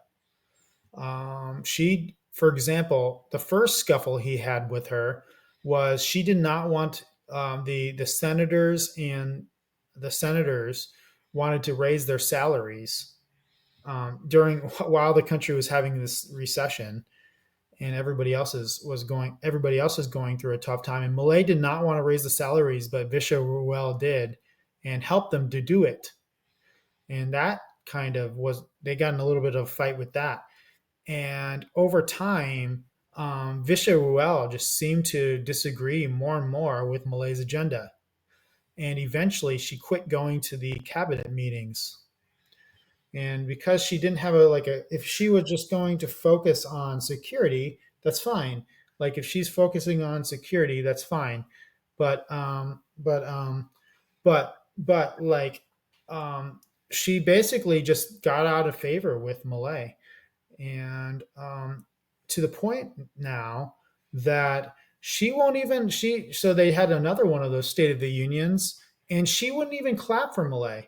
Milei was like, we brought down poverty, and she wouldn't even clap for him. It's like, you won't even clap for, you won't even clap for Milei for bringing down poverty. Um, and so and you know how Milei always says "Viva la libertad, carajo." She tried to cut him off because she runs the whatever that legislature. Like she starts the meeting or whatever, and she wouldn't not even. She tried to cut off Milei for saying "Viva la libertad, carajo." How well does she know Milei? She knows that Milei is going to say. She's like end of meeting, and Milei, tried to cut him off from saying it, and it was really gross. And basically, she's badmouthed Milei. When Milei went to the United States, she basically allowed this session to happen where his Supreme Court judges were rejected, which is very rare. So she's been like working against Milei. And I believe it's part vindictive, part she has ideological disagreements with Milei. And at this point, there I don't think their relationship can be salvaged. So he tried to appoint. So he appoints Supreme Court justices like here in the U.S. and Yeah. So wow, wow, that's yeah. So huge. in fact, this is a controversy because basically what they're doing, what they want to do is, if you're corrupt, they want to not allow you to run and stuff like that. And what happened was, it seemed like McCree made a deal with the Kirchners to get rid of. So the pro people didn't show up.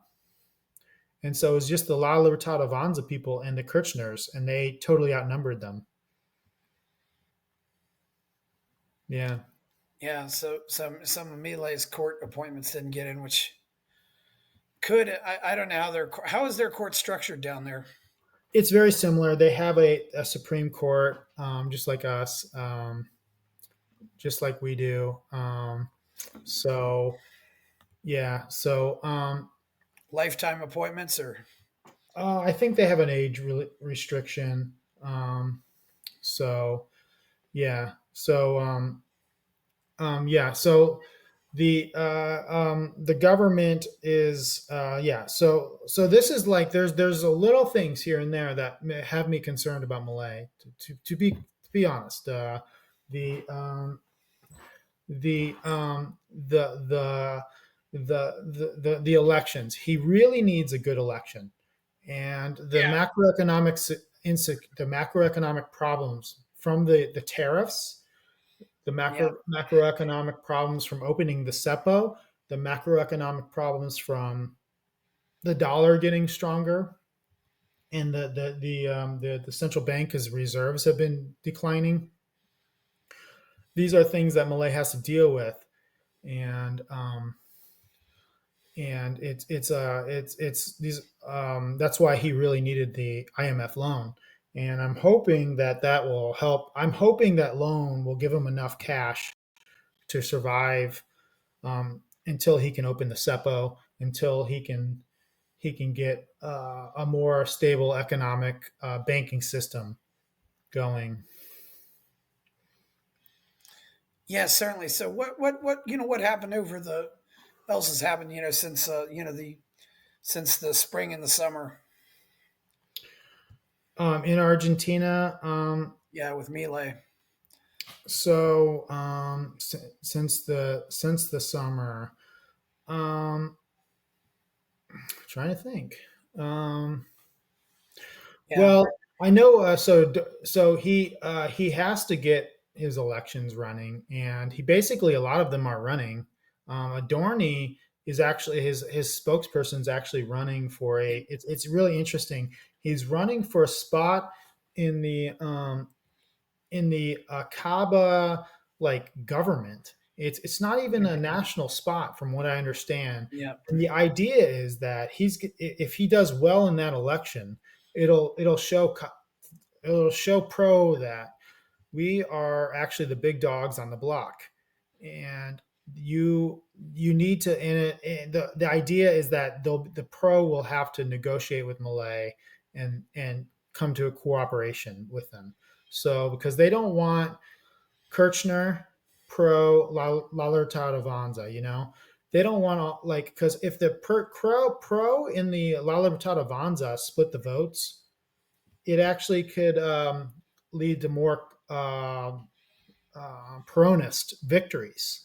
So they want to more or less be on the same page. If you understand what I'm saying. yes. So that's actually what happened in Buenos Aires. Is the pro and the La Libertad Avanza got more votes than the Kirchner, but they split the vote so much that the Kirchner won. So they don't have runoffs. Not in the provinces. Ooh, Yeah. not having runoffs. I just don't get that logic at all. I don't. Yeah, I That's a don't think they recipe for do. bad rule by bad minorities. Right. So that's Nothing how they good got comes of it. the awful governor of Buenos Aires, Kicillof. He's Yeah, the most powerful governor and very very very anti-Malay. yeah, and that's That's how he won. And it would have been much better if they just would have coordinated, and even if a pro person won, you know, um, or Kicillof. yeah, and that's for people out there. That's Kicillof. Yeah, He's awful. He yeah. famously said that the Soviet Union would have been successful if they just had Excel. Oh, So jeez. Yeah. yeah, I don't he's very Marxist. Yeah, Oh man, he's actually, believe it or not, he's actually an economist too. Jesus. yeah, Usually the economy, at least in America, the economists aren't that bad. It's the other but he's a who are Marxist horrible. economist though. It's the other professors who are horrible. Yeah, but he's a Marxist economist, and he likes Marx and Keynes. Those are the people he Yeah, likes. So yeah. Oh, he's geez. pretty bad in all Yeah, regards. yeah. I knew he was horrible. Yeah, he's probably one of the big villains here because the city's so. And of course, that's where the capital is.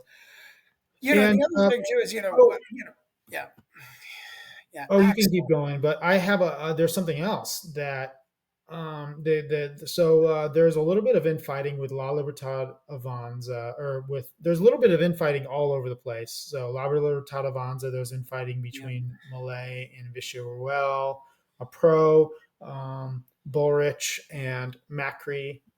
Bullrich kind of Yes. remained a pro, but now I think she's just down with La Libertad Avanza. I think she's basically just La Libertad Avanza. But basically, Macri kicked her out of the party. And there's another one is the United States. Here's something I forgot. The United States sanctioned Christina Kirchner. where she cannot enter the United States, and she has to get rid of all of her assets. She has to sell all of her assets in the United States. Oh And wow. it's the same for her children too. She has a daughter in California, I guess, that has to leave or something. Which, she's so corrupt that I'm glad that they actually are doing this. And so I think that she's becoming a more of a liability in the Kirchner party. And here's another thing, that she is likely to go to jail. She got a 6 year prison sentence. Yeah. So um, so she's actually wants to get this immunity thing because she knows that Milei will actually put her in jail.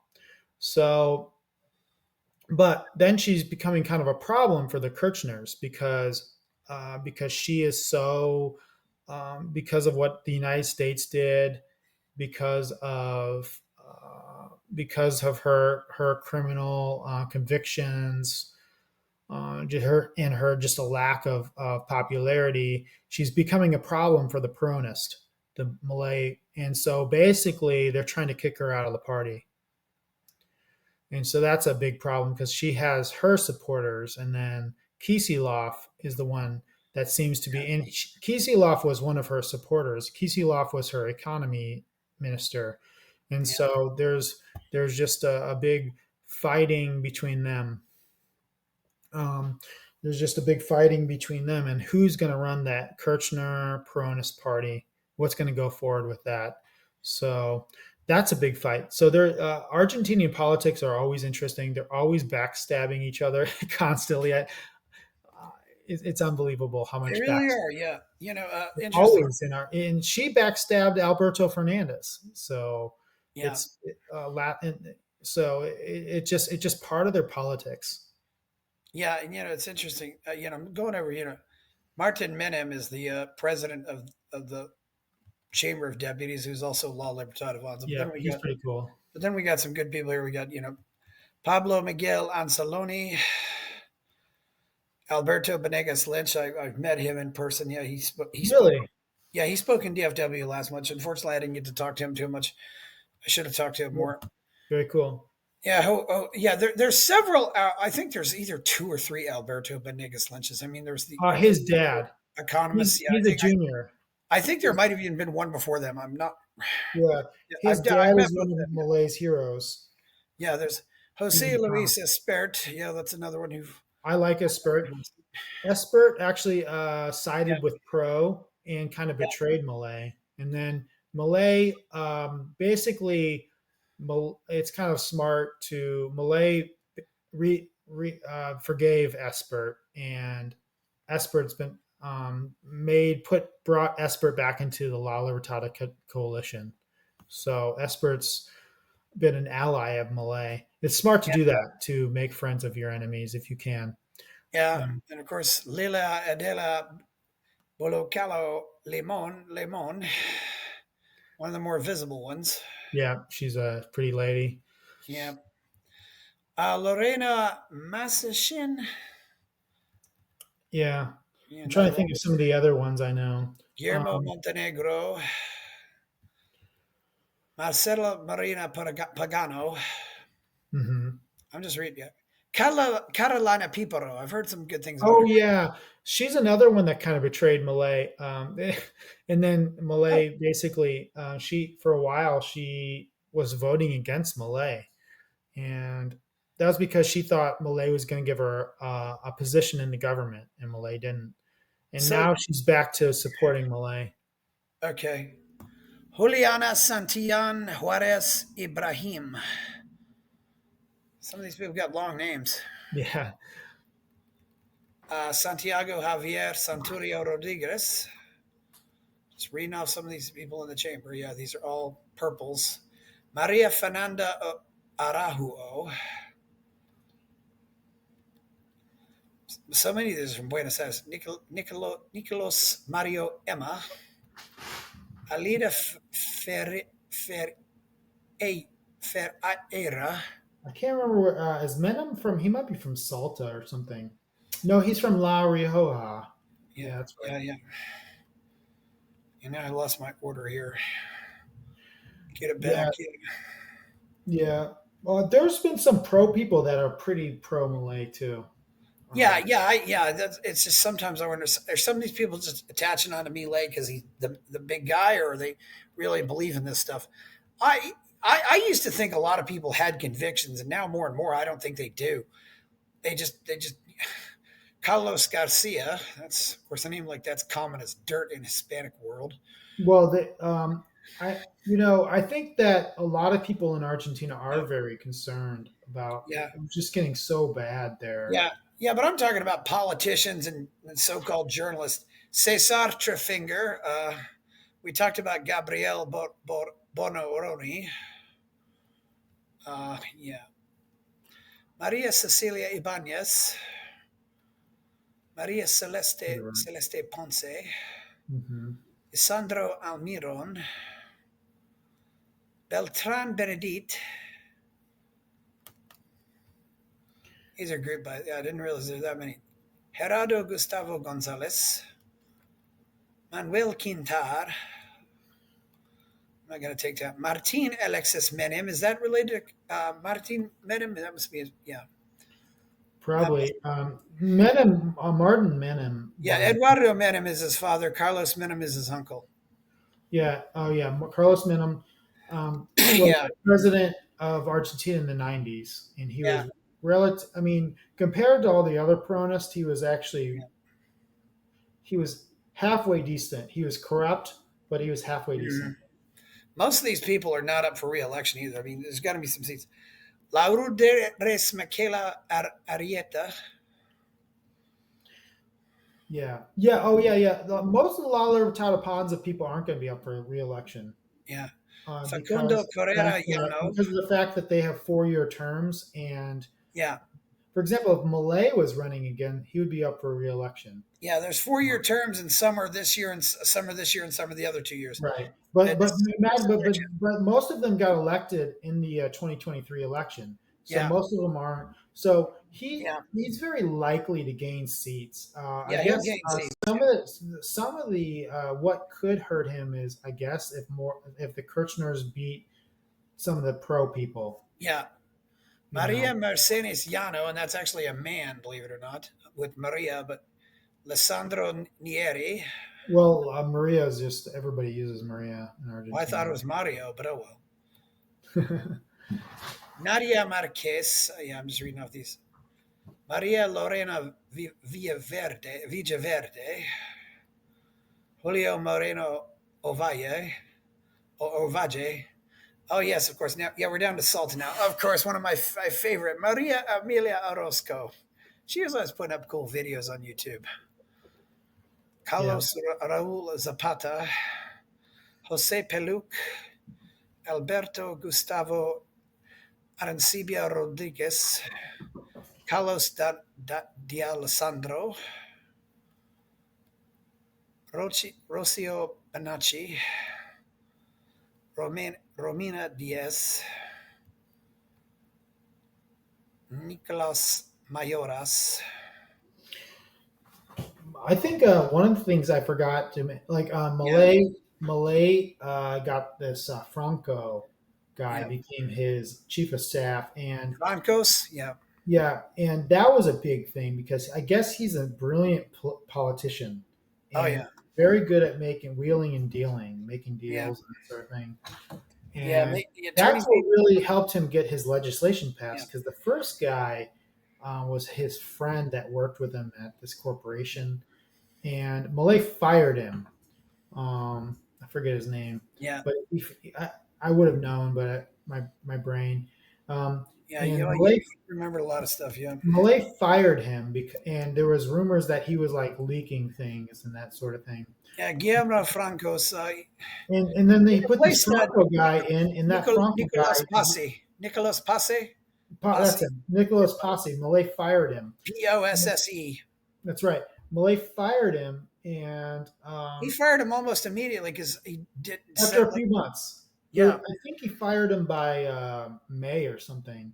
He lasted a few months, but like Oh, maybe April. hey, But but he and they were like friends and stuff. Yeah. So, but Malay, but that was a huge thing for Malay because that guy had no political or very was not smart politically. Or like, Oh yeah. well, I'm not saying he wasn't smart, but he Yeah. wasn't like Franco. And Franco got in there, and he was like just this like wizard, and he helped get his Malay's. He's the reason Malay's bill got passed. Yeah. Passe. Yeah. So, Passe. I have to admit, I kind of like him. It says he's climbed Aconcagua several times. That's the highest mountain in South America, and he runs marathons. And he was also apparently executive at the Aeropuertos Argentina. He's working for that Eduardo Urnekian, which is the Armenian Argentine guy who's a that's billionaire. the guy that Malay worked for. Yeah. Oh yeah. There's a few people we still didn't get to on the deputies. Santiago Pali, Gerardo Huesan, and that's it. That's the deputies. Yeah.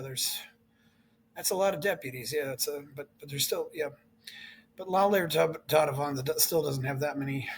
Yeah, 38, or they might have gained a few like 42 out of 257 right, according to this. but the This is on 42 they've Wikipedia. gained four like that just decided to join their party after so like Espert is one of those Well, ones. I suspect party switching is pretty common down there.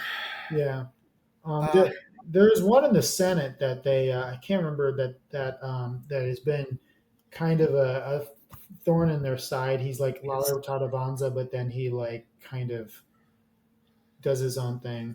So they do have some of that, and Six senators out of 72 currently. so they kicked him off. That I forget his name. They had seven, and they kicked that one Yeah, guy they off. did have seven. Yeah, they probably it took him off. There was another one named Ramiro Mara, and he was with Malay um, the whole time, and helped campaign with Malay. Was very outspoken in support of Malay, great speaker, and but he voted against. He got elected to the Cabo government, province government or whatever, and Yeah, he Ramiro voted Amato was the against chair. Laura Tavanza. He voted to increase spending and taxes or increase taxes, I Ooh. think. Not, and then they kicked him out of the coalition. And I don't even know where he stands. I actually think that Lala Tavanza should bring him back. I think they should be a little bit more forgiving for things like that. But he, but Yeah, the Mara was like one of Malay's top guys. So and I think he still likes Malay, and he's still pretty supposedly libertarian, well, he voted to increase taxes for some reason, and so they I, kicked him out of La Lota Albanzo. I thought Ramiro Amata actually was running for mayor of Buenos Aires. He's running for something now. He was Yeah. running for mayor of Buenos Aires, though, at least in 2023. So, Oh yeah, he's running for something else now, but he's not. It's like some other party, like Liberty Party, but not La Lota Albanzo. well, there's Partido Libertario, which I mean, because La Libertad Avanza is a coalition, But and not that's anymore. They're actually a party now. okay. That's well, that certainly makes it confusing enough. But anyway, Yeah. yeah, Ramiro Amata with two R's. Oh, do you want to discuss the Libra thing too? Yeah, we could discuss the meme coin, although there isn't much left to discuss about it. But yeah, I yeah, think I'm just going. the Yeah, last thing I'll only say one thing about it, and I know it's like getting yeah, late. If people want to yeah, yeah. still It's watching, but yeah, I will say my opinion on it really quickly. Malay, Argentina doesn't have any capital markets, yeah. and so here's the thing: nobody listens to what Malay said about this, but Malay, Argentina doesn't have capital markets, and it's really hard to raise capital for their entrepreneurs. So if you want like to start a business, if you want to like raise money for your business, you can't do it in Argentina. They don't have capital markets like IPOs and those sort of things that we have in the United States. And so Malay was sold that you can actually you can raise money with these meme coins with some of these things. And they kind of are equivalent to you Yeah. know, an IPO. Yeah. They're And so like, yeah. Milei thought this was a good idea to raise money for our Argentinian entrepreneurs, and that's what he was sold. The problem was that these guys, so these guys released this meme coin. All Malay did was retweet it. He said he retweeted Yeah. about it. That's all he did. And the idea was that he was going to raise money for entrepreneurs, and supposedly they have. I don't know, but um, and Yeah. this is a way that he was hoping that they could raise money for like Malay sees it as like it's a new technology, it's a new Yeah. way we can actually raise money for people. It's a new way our businesses can get funding, and that's what he was thinking. But the one of the issues is I guess these guys did it kind of fraudulently, where Yeah. they like stacked it, and so they took a huge portion of it, and so when it raised money, they sold and it killed it, something like Yeah. that. That's what So happens to a lot of them, unfortunately. But yes. right, so I mean, it. I think Malay's intentions were good. There's no evidence whatsoever that he profited in any way. Yeah. Um, I think Yeah. so. Um, I think it hurt him a little bit. Yeah. Of course, I guarantee I know he regrets it. Yeah. Um, I Yeah. don't think he regrets taking a risk because Yeah. he's like he believes in that type of thing because he's a Yeah. capitalist. He believes in capitalism, and capitalism is taking risks. So I don't believe he. I think though that Malay doesn't know that much about all this stuff, this crypto Yeah. stuff. That's what those people said. They said that he basically Malay is not very well educated on the whole crypto Yeah. thing, Yeah. and That's. so and he likes crypto or whatever, but he Oh yeah. doesn't know all the details. And so I think that was one way they could kind of if they could kind of bamboozle him or maybe almost scam lie to Malay and get him to believe. And I don't like so yeah, so that's what happened with that. Um, the U.S. said that it wasn't a crime or anything, so they're not like Matt. But um, and all he did was retweet. He did one tweet. That's it. Yeah. Yeah. Yeah. I So, didn't. One of the problems when you get some fame is it gets harder and harder to know who your friends are. yeah, I mean, one, and you don't know who your friends are. I mean, one thing, one person. I mean, if Malay lost everything, his sister will still be there, but who knows who else will? although his sister Yeah, is the one that's gotten the criticism for this. You know yeah, this, right? yeah, because Because she's kind of his gatekeeper. But yeah, I she's didn't, kind I of his didn't. gatekeeper, and she let him talk Yeah, to these people. I, And so yeah, there's rumors that like she took money from these people. yeah, and I don't I know. don't think there's any evidence, like any real evidence of that. From what I've Um, heard, Milei's done very well financially too, and he doesn't really need to be. He doesn't really need to take anything. But I'm going to go over these senators, and I did find the name of the guy who they kicked out. There's from Formosa, I think. I'm pretty sure he's from Formosa. Which I mean, if you get anybody that's even close to your ideology from yeah, Formosa, you should probably just accept it. yeah, yeah. Well, the guy who got thrown out was Francisco Manuel Paltroni. That's right. Yeah, he was Yeah. from Formosa. Yeah, and it says he's no But parties. Formosa is So like a very anti-Malay province. It's yeah, one of the only provinces he lost.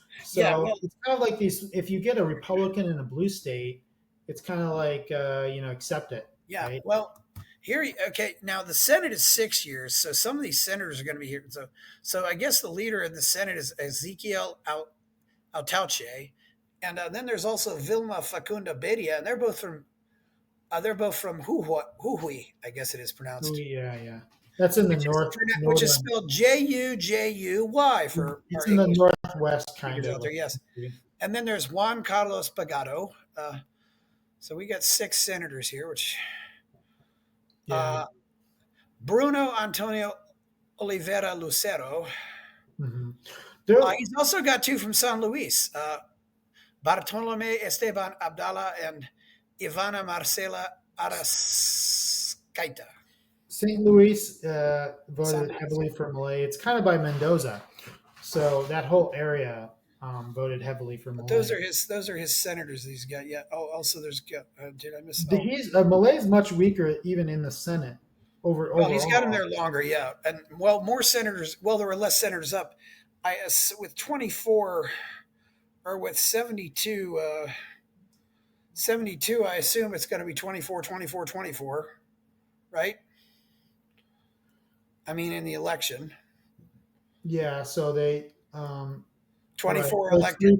three per province. Yeah, Yeah. I'm also saying 24 since it's 6 years, 24 elected in Right, 23, right. Yeah, 24 yeah. elected in There's gonna be 2025, 24. 24 elected in 2021, And they're basically, I think they're all going to be La Libertad Avanza. I don't think any of them are up unless they had people switch over to They're his not. party. They're not. Yeah, so that's Right. one thing. All So, of them. So he has a good chance to actually gain in yeah, the game. unless So somebody bolts, I don't see how he can really. Yeah, I think he's going to come out. he's going to gain. He just needs to gain enough that he can get more stuff passed. Yeah. Yeah, yeah, I think a good goal might be just to try to hopefully he can. But obviously you want to get as many as possible. But I hope there's more people running. I don't know who exactly is running. That's the thing. That's what Karina is doing. Is every province she's developing. She's getting La Libertad Avanza people, and um, every province she's doing that and trying to get candidates to run. So that's not easy just to build a party in Yeah, I guess it's now 4 years old. It's only 4 years. It started in 2021, so that's a very young party. or he might have people already somewhat sympathetic coming over too. I mean, Right. Well, the pro people have been honestly some of the stuff mostly besides the Supreme Court thing, which I think it's partly because Macri that probably thinks he's corrupt or something. He wants, but besides the Supreme Court thing, the pro people have been largely voting for Milei. yeah, well, that's good to know. I mean, yeah, it's nice to see when you have much. I think it's much healthier when you have this kind of multi-party system. I think our system is so bad here. It's just, Well, you say that, and like their system is like the Peronis have ran it for, but yeah, yeah, they but really have. I mean, he's really kind of a. This is so significant and substantial. It really is, And I don't know who might be running for, who he might also have running in gubernatorial elections because I don't even know. I'm sure they have some candidates, and I think that a lot of these things, whereas this whole thing with Adorni, which is yeah, I was like, why is Adorni? Why would Adorni even do this? Where Adorni's basically in his cabinet, and then he's running for a position in the Cabo government. It seems to be a huge drop off, but I seems to be a guess it's huge drop all off. symbolic. It's all a symbolic thing. It's in May. It's before the other elections. Yeah, So if Adorni wins, and this is it's very pro Cabo, like the autonomous city of Buenos Aires is a Cabo. That's their strongest base. So the idea is if Adorni does well and wins Cabo, then that'll show their dominance over them. Like you better coalition with us. You better So I think that's what they're doing to try to show how their dominance, the LLA, La Libertad Avanza's dominance yeah. over. I don't know how you work it out. There's so many nuances. And sometimes people do things in politics that I don't understand why they do them, and I ask them why. Why you I think at least in some cases you've got to be like when Ron Paul was in Congress and tried to run for the Senate and lost. That was in 1984, and that was Oh yeah, you've got to be very got to be careful when you make moves like that. right. But But it would have been really cool if he sometimes I would have think you're won. better. Sometimes I think you're better off playing it safe, but you don't get to the top unless you do take some risks. Uh, anything else of note that's really happened? I mean, most of the really important stuff happened in the first 6 months, and not really as much has went on well, since then. Uh, politically, but it's been very important, the deregulations and what has Yeah. happened. Like it's made the I think it's Oh, and we should isn't just there say going to be? I Oh, think we should also, just say, and I maybe should have brought this up, is the all the statistics show poverty is going down yeah, and the economy is growing. yeah. The Um, economy's growing. We've I had think that's very important to say. Um, every month has been in the black is on the budget. Every we've had a positive budget surplus every month. Oh, I forgot. What about what's going on with the airlines? They're going on strike or who something. wants Aerolíneas Argentinas, which is the Well, state-run they airline. actually are making a profit. Yeah, They were nationalized in like 2007 or something by yeah. Christina Kirchner, and they lost $9 billion. Oh Which, wow. think about that in Argentina terms, it's a Yeah, lot. you know.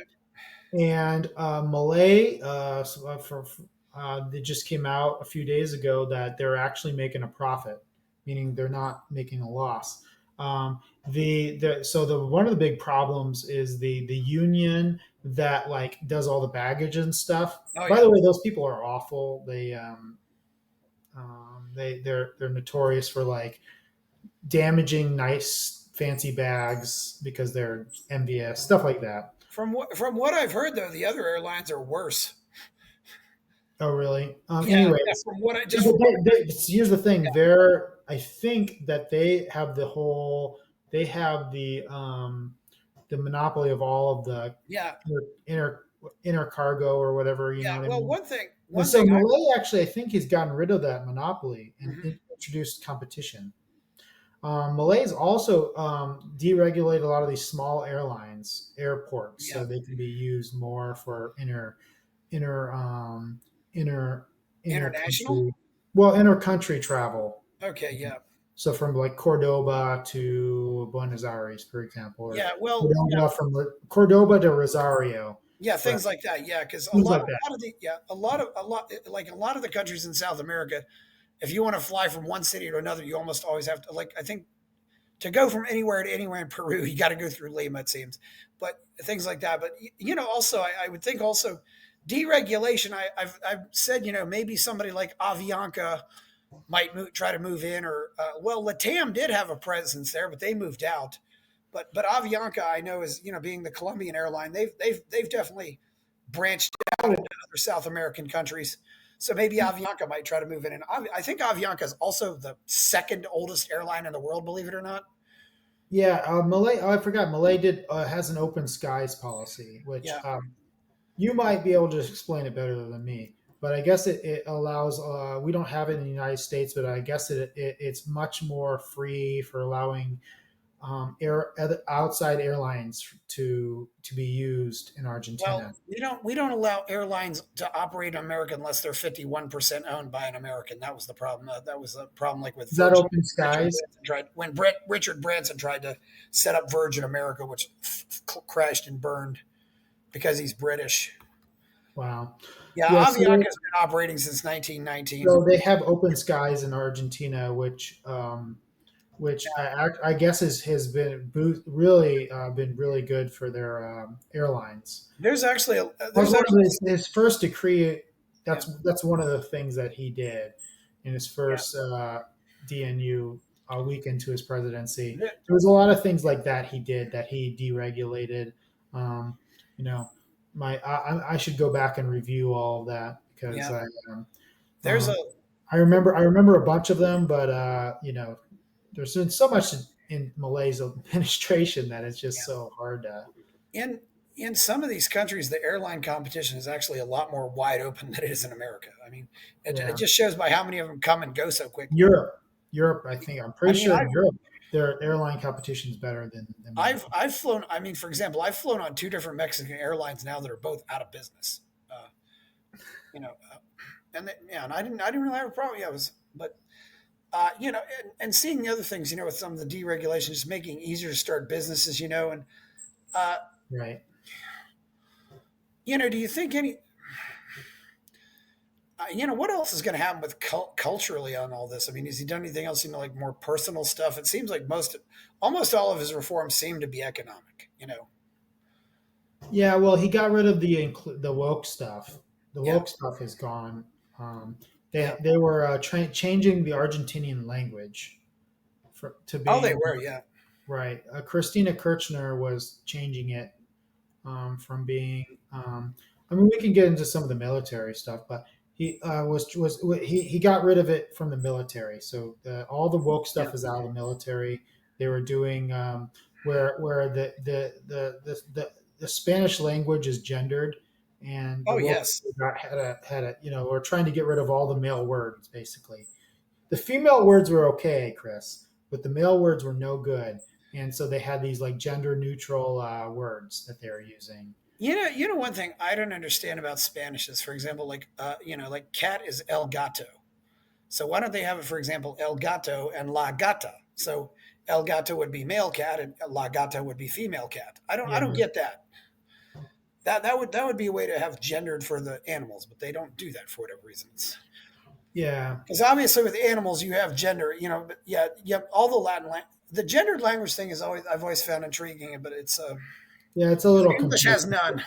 Yeah, it's confusing for us, but the woke people took advantage of it, of course, and Yeah, Malay got rid of all that. and they could simplify the verbs, but that's another thing. Yeah, for sure. So yeah, Malay got rid of that, But and um, but yeah, and don't get us wrong, I absolutely positively love that language. It is beautiful.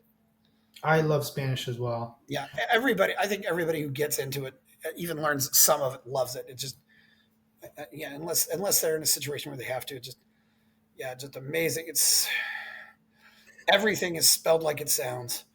Uh, That's right. Yeah, the people have such a hard time with English, the oh spellings. gosh, But, yeah, but everything, it's so the spelling in Spanish. There's no point for like spelling bees and in Spanish. yeah. Almost. English might be the only. Yeah, is English the only language where they have spelling bees?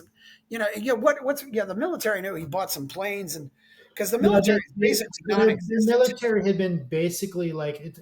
I know the libertarians have it, but a lot of people the people in Argentina Yeah. wanted a little bit Well, upgrade their military, at least the regional standards. Okay, yeah, and and that's what they wanted, and that's what he did. It's and not like he's going on a spending spree to go to war. He bought some F-16s so they can quote unquote govern their sky, or like yeah, control their skies. He's bought in a few things. and with such a long coast, do they have a coast guard? I mean, considering Yeah, so they how much also have a coastline they problem with do, you illegal know. fishing. So the Chinese fish their waters illegally, Ooh, like yeah. massively, yeah, really bad, and they'll overfish their waters. Oh, yeah. And so the idea he bought some. He's increased some spending to like regulate that to get that to end overfishing in their waters. So Yeah, stuff like they that. don't care. They'll just go fish somewhere else. Yeah, Yeah, I but had no idea China was doing stuff like that, but it doesn't yeah, shock me. they fish. I've seen actually video pictures of. We're talking like it looks like Fourth of July. Yeah, Like Fourth of July on a river or a bay. There's like so many boats at night. You see all the lights. That's what it looks like. They're fishing the Chinese yeah, illegal fishing at places in Argentina. So the idea is like we're gonna end the overfishing in our waters. yeah. So Because you don't want to overfishing is a problem because you want to make sure you have fish in 100 years from now. China in doesn't care. Yeah, they don't care, right? So, and another thing is, I think he wants because Malay wants to get the Malvina Islands back. The I would Malvina. think that's something. That's something I might let Villarruel handle because her dad was in the military and fought in the I Malvinas War. think Malay would have been happy, but she's Yeah, to do yeah. It's that. kind of unfortunate, but I would just say, yeah, yeah. Get. They probably don't have any submarines at all, do they? According to Malay, it's more her on her side. Yeah, Like but she just quit going to the cabinet yeah, meetings. She was involved, but quit. She started to disagree more and more with Malay. yeah. And the sad part is that why doesn't she just be like a vice president and just be happy being a vice I don't president? know. It's hard to Like, say. why does she have to be? Why do you have to do this? Who I just knows? don't understand. She could like if she was just like did photo ops with Malay and supported Malay, she'd be beloved. Yeah, it's hard to say really. I mean, It's hard to. I don't understand why. I'm sure Bullrich doesn't agree with Millay all the time on everything because she's not a libertarian like Millay, but she's very supportive of Millay. yeah, yeah, I didn't know at all about the overfishing issue. That could definitely be an issue. I mean, you got to Yeah, so that's one of because the I would reasons. think Argentina would have more of a seafood culture than it does. I mean, because all that. I mean, they got a lot of coastline. I think Mar del Plata, there's a few, but yeah, We had some really good. I had some that's a really big good thing. seafood there when I And did. also they claimed sovereignty over a part of Antarctica. I don't know if you know that. Yeah, they do. Yeah, well, Yeah, Antarctica's so and that's another thing is like they want to be able to, and the final thing is the Malvinas. They want like they do want the Malvinas back, and Malay is trying to find ways to do it. Obviously, doesn't the war was a huge mistake, yeah. um, but um,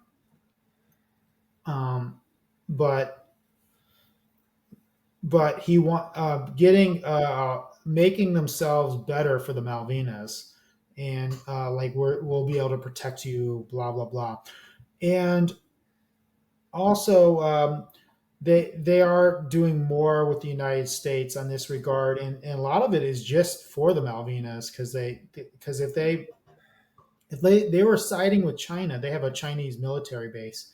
It's a in Chubut. It's a what do you call it? It's a intelligence. I don't know what I forget. Yeah, I would. Chinese, There's what I can't remember what the Chinese say it is that now. must have. Yeah, when did that happen? There's no way in No, a million years I'd let Christina the Chinese have Kirchner. a military base in my country. Christina. It was either Christina or Alberto Fernandez. I think it was Christina Kirchner, and they give them crazy terms, like crazy good terms. So the Chinese and by the way, it's still there. Malay hasn't kicked them out because it's like contractual, and he believes in keeping contracts. Well, Um, you have to keep. You can't break your contracts with other right. countries. It's just not And a good. he's friendly with China, actually. Malay is extremely friendly with That China. doesn't. This Yeah, whole IMF thing, that was one of the things I think he convinced them, like, we need the Chinese. Like we have to work with the Chinese because Trump was going to be like, oh, you can't do no. your business with the Chinese if you want this IMF deal. And Malay's like, well, then I'm dead. I need the Yeah, Chinese. I need their foreign currency. And I think he yeah. convinced them that like, okay, um, This is. Yeah, but this is. but they were gonna be like, oh, you can't work with the Chinese on this stuff, and like Malay would be dead if that was the case. So Yeah, I think he convinced them like, yeah, we're gonna be dead unless you want to like double or triple the loan. Like we're gonna be dead, and this is. Malay's actually been really nice to the Chinese because the Chinese kind of were just like they're very good trading partners apparently with Argentina. So he's pretty cool with them. In fact, I saw that Daniel McAdams, to give him a shout out, defended Malay. He was like, "Wow, like because Malay wants to Yeah, work with the Chinese, and the United States government was kind of bullying him not to do it." yes. That was There's. the nicest thing I've ever seen Daniel McAdams say about Malay. So I'll have to give him some props because he hasn't been attacking him much lately, and he did give him some praise there. Is So it? good for you, Daniel. Is it Espacio Lejano Station? This looks like a communications station here. That's what they say. Okay. Yeah, space So this activity. whole Chinese thing was Oh yeah, very, very secretive, very yeah, like nobody knew what was going on yeah. there type of I thing. would. Yeah, I certainly wouldn't let them have their military in my country. There's no way. I mean, There's it's. no way, but like they were taking over Argentina. If they If you're gonna have telescopes, I'd say okay. I'll have my own We'll build our own telescopes. Although but space if exploration Massa is if a luxury Massa for would rich have countries. won, if Massa would have won, Yeah, Argentina would have basically been a Chinese colony. yeah. That ain't good. That's not good at all. Yeah. Yeah. So yeah. And because what I was saying about Villarruel, I know she's fluent in Japanese, so I suspect she's not very fond of the Chinese if she's fluent in Japanese, but that's just a speculation. But I, I it's don't I don't understand Vishu real well. I think it might be just a personality flaw of yeah. her. Well, yeah, I think it might just be envy. there could And be a lot of reasons. Yeah, it's I don't want to speculate on it because people have their moments, and it's a Yeah, I think if I wish her the best. one thing about Milei is he seems to be forgiving if you were to come back, and I don't think he's going to run with her again, but maybe like he would help her get elected or something yeah, or something else. But like I think he would forgive her if she like, but like I think she just hates Milei, and that it was very embarrassing his last State of the Union when she yeah. went for him. It She was wasn't there very to like be honest with you. it's a terrible view when you're vice president. You're giving a speech and your vice president is sitting behind you and refuses to clap for you. Yeah, Yeah, it's not a good view. Yeah, it's not a good this. view. Yeah, I don't know if there's anything else to go over this year. You have anything else to say before we go? It's been a Uh, great discussion. yeah, just it'd be very interesting with this whole SEPO thing, and supposedly the end of SEPO. I've got an article coming out. I'll send it to you, Chris. It's really interesting. Yeah, So this whole SEPO thing, this whole currency thing is that is going to if Malay can water that, if Malay can get through this whole currency thing, I think he's golden. But this is the one thing, and this is the one thing that he hasn't done that's totally libertarian yeah. because but it's not really his fault because he inherited the system. He inherited a lot of messes, and I think Yeah. the lesson here is how tough it is to clean up these messes. Especially this whole banking system. It's What are actually we made supposed me to do? it's Like, actually made me more pessimistic about America, just because considering the size of this country and how many messes they have, how many more messes do we have to clean up, and can they really be cleaned up? Because yeah, when the foundation, you get to that point, is it easier to rebuild is it easier just to tear down the building and rebuild it, or is it easy to try to fix the building? And I really don't know. I mean, people, Milei is not perfect, but I say, if not Milei, what hope well, is there in this world? I think he's really good Yeah, as far as like our beliefs are, but and I like yeah he doesn't have all the you can't he's not a yeah dictator, you yeah know. but So, it's been very interesting. It'll be interesting to see how this plays out. I'm really looking, and I'm hoping these elections go well. Well, please like my video. Please like this video. Subscribe to the channel. Go buy my novel, Escape from the Village. Check out my Substack. Go to Buy Me a Coffee, where people are giving me money. I'm Chris Baker. Thank you, Skot Sheller. It has been great having you here. We're out. Buy my novel, Escape from the Village, from major booksellers online. Go to escapevillage.com. Subscribe to the Substack. Go to fountainheadforum.substack.com. Support the forum. Go to buymeacoffee.com/fountainheadforum. Thank you.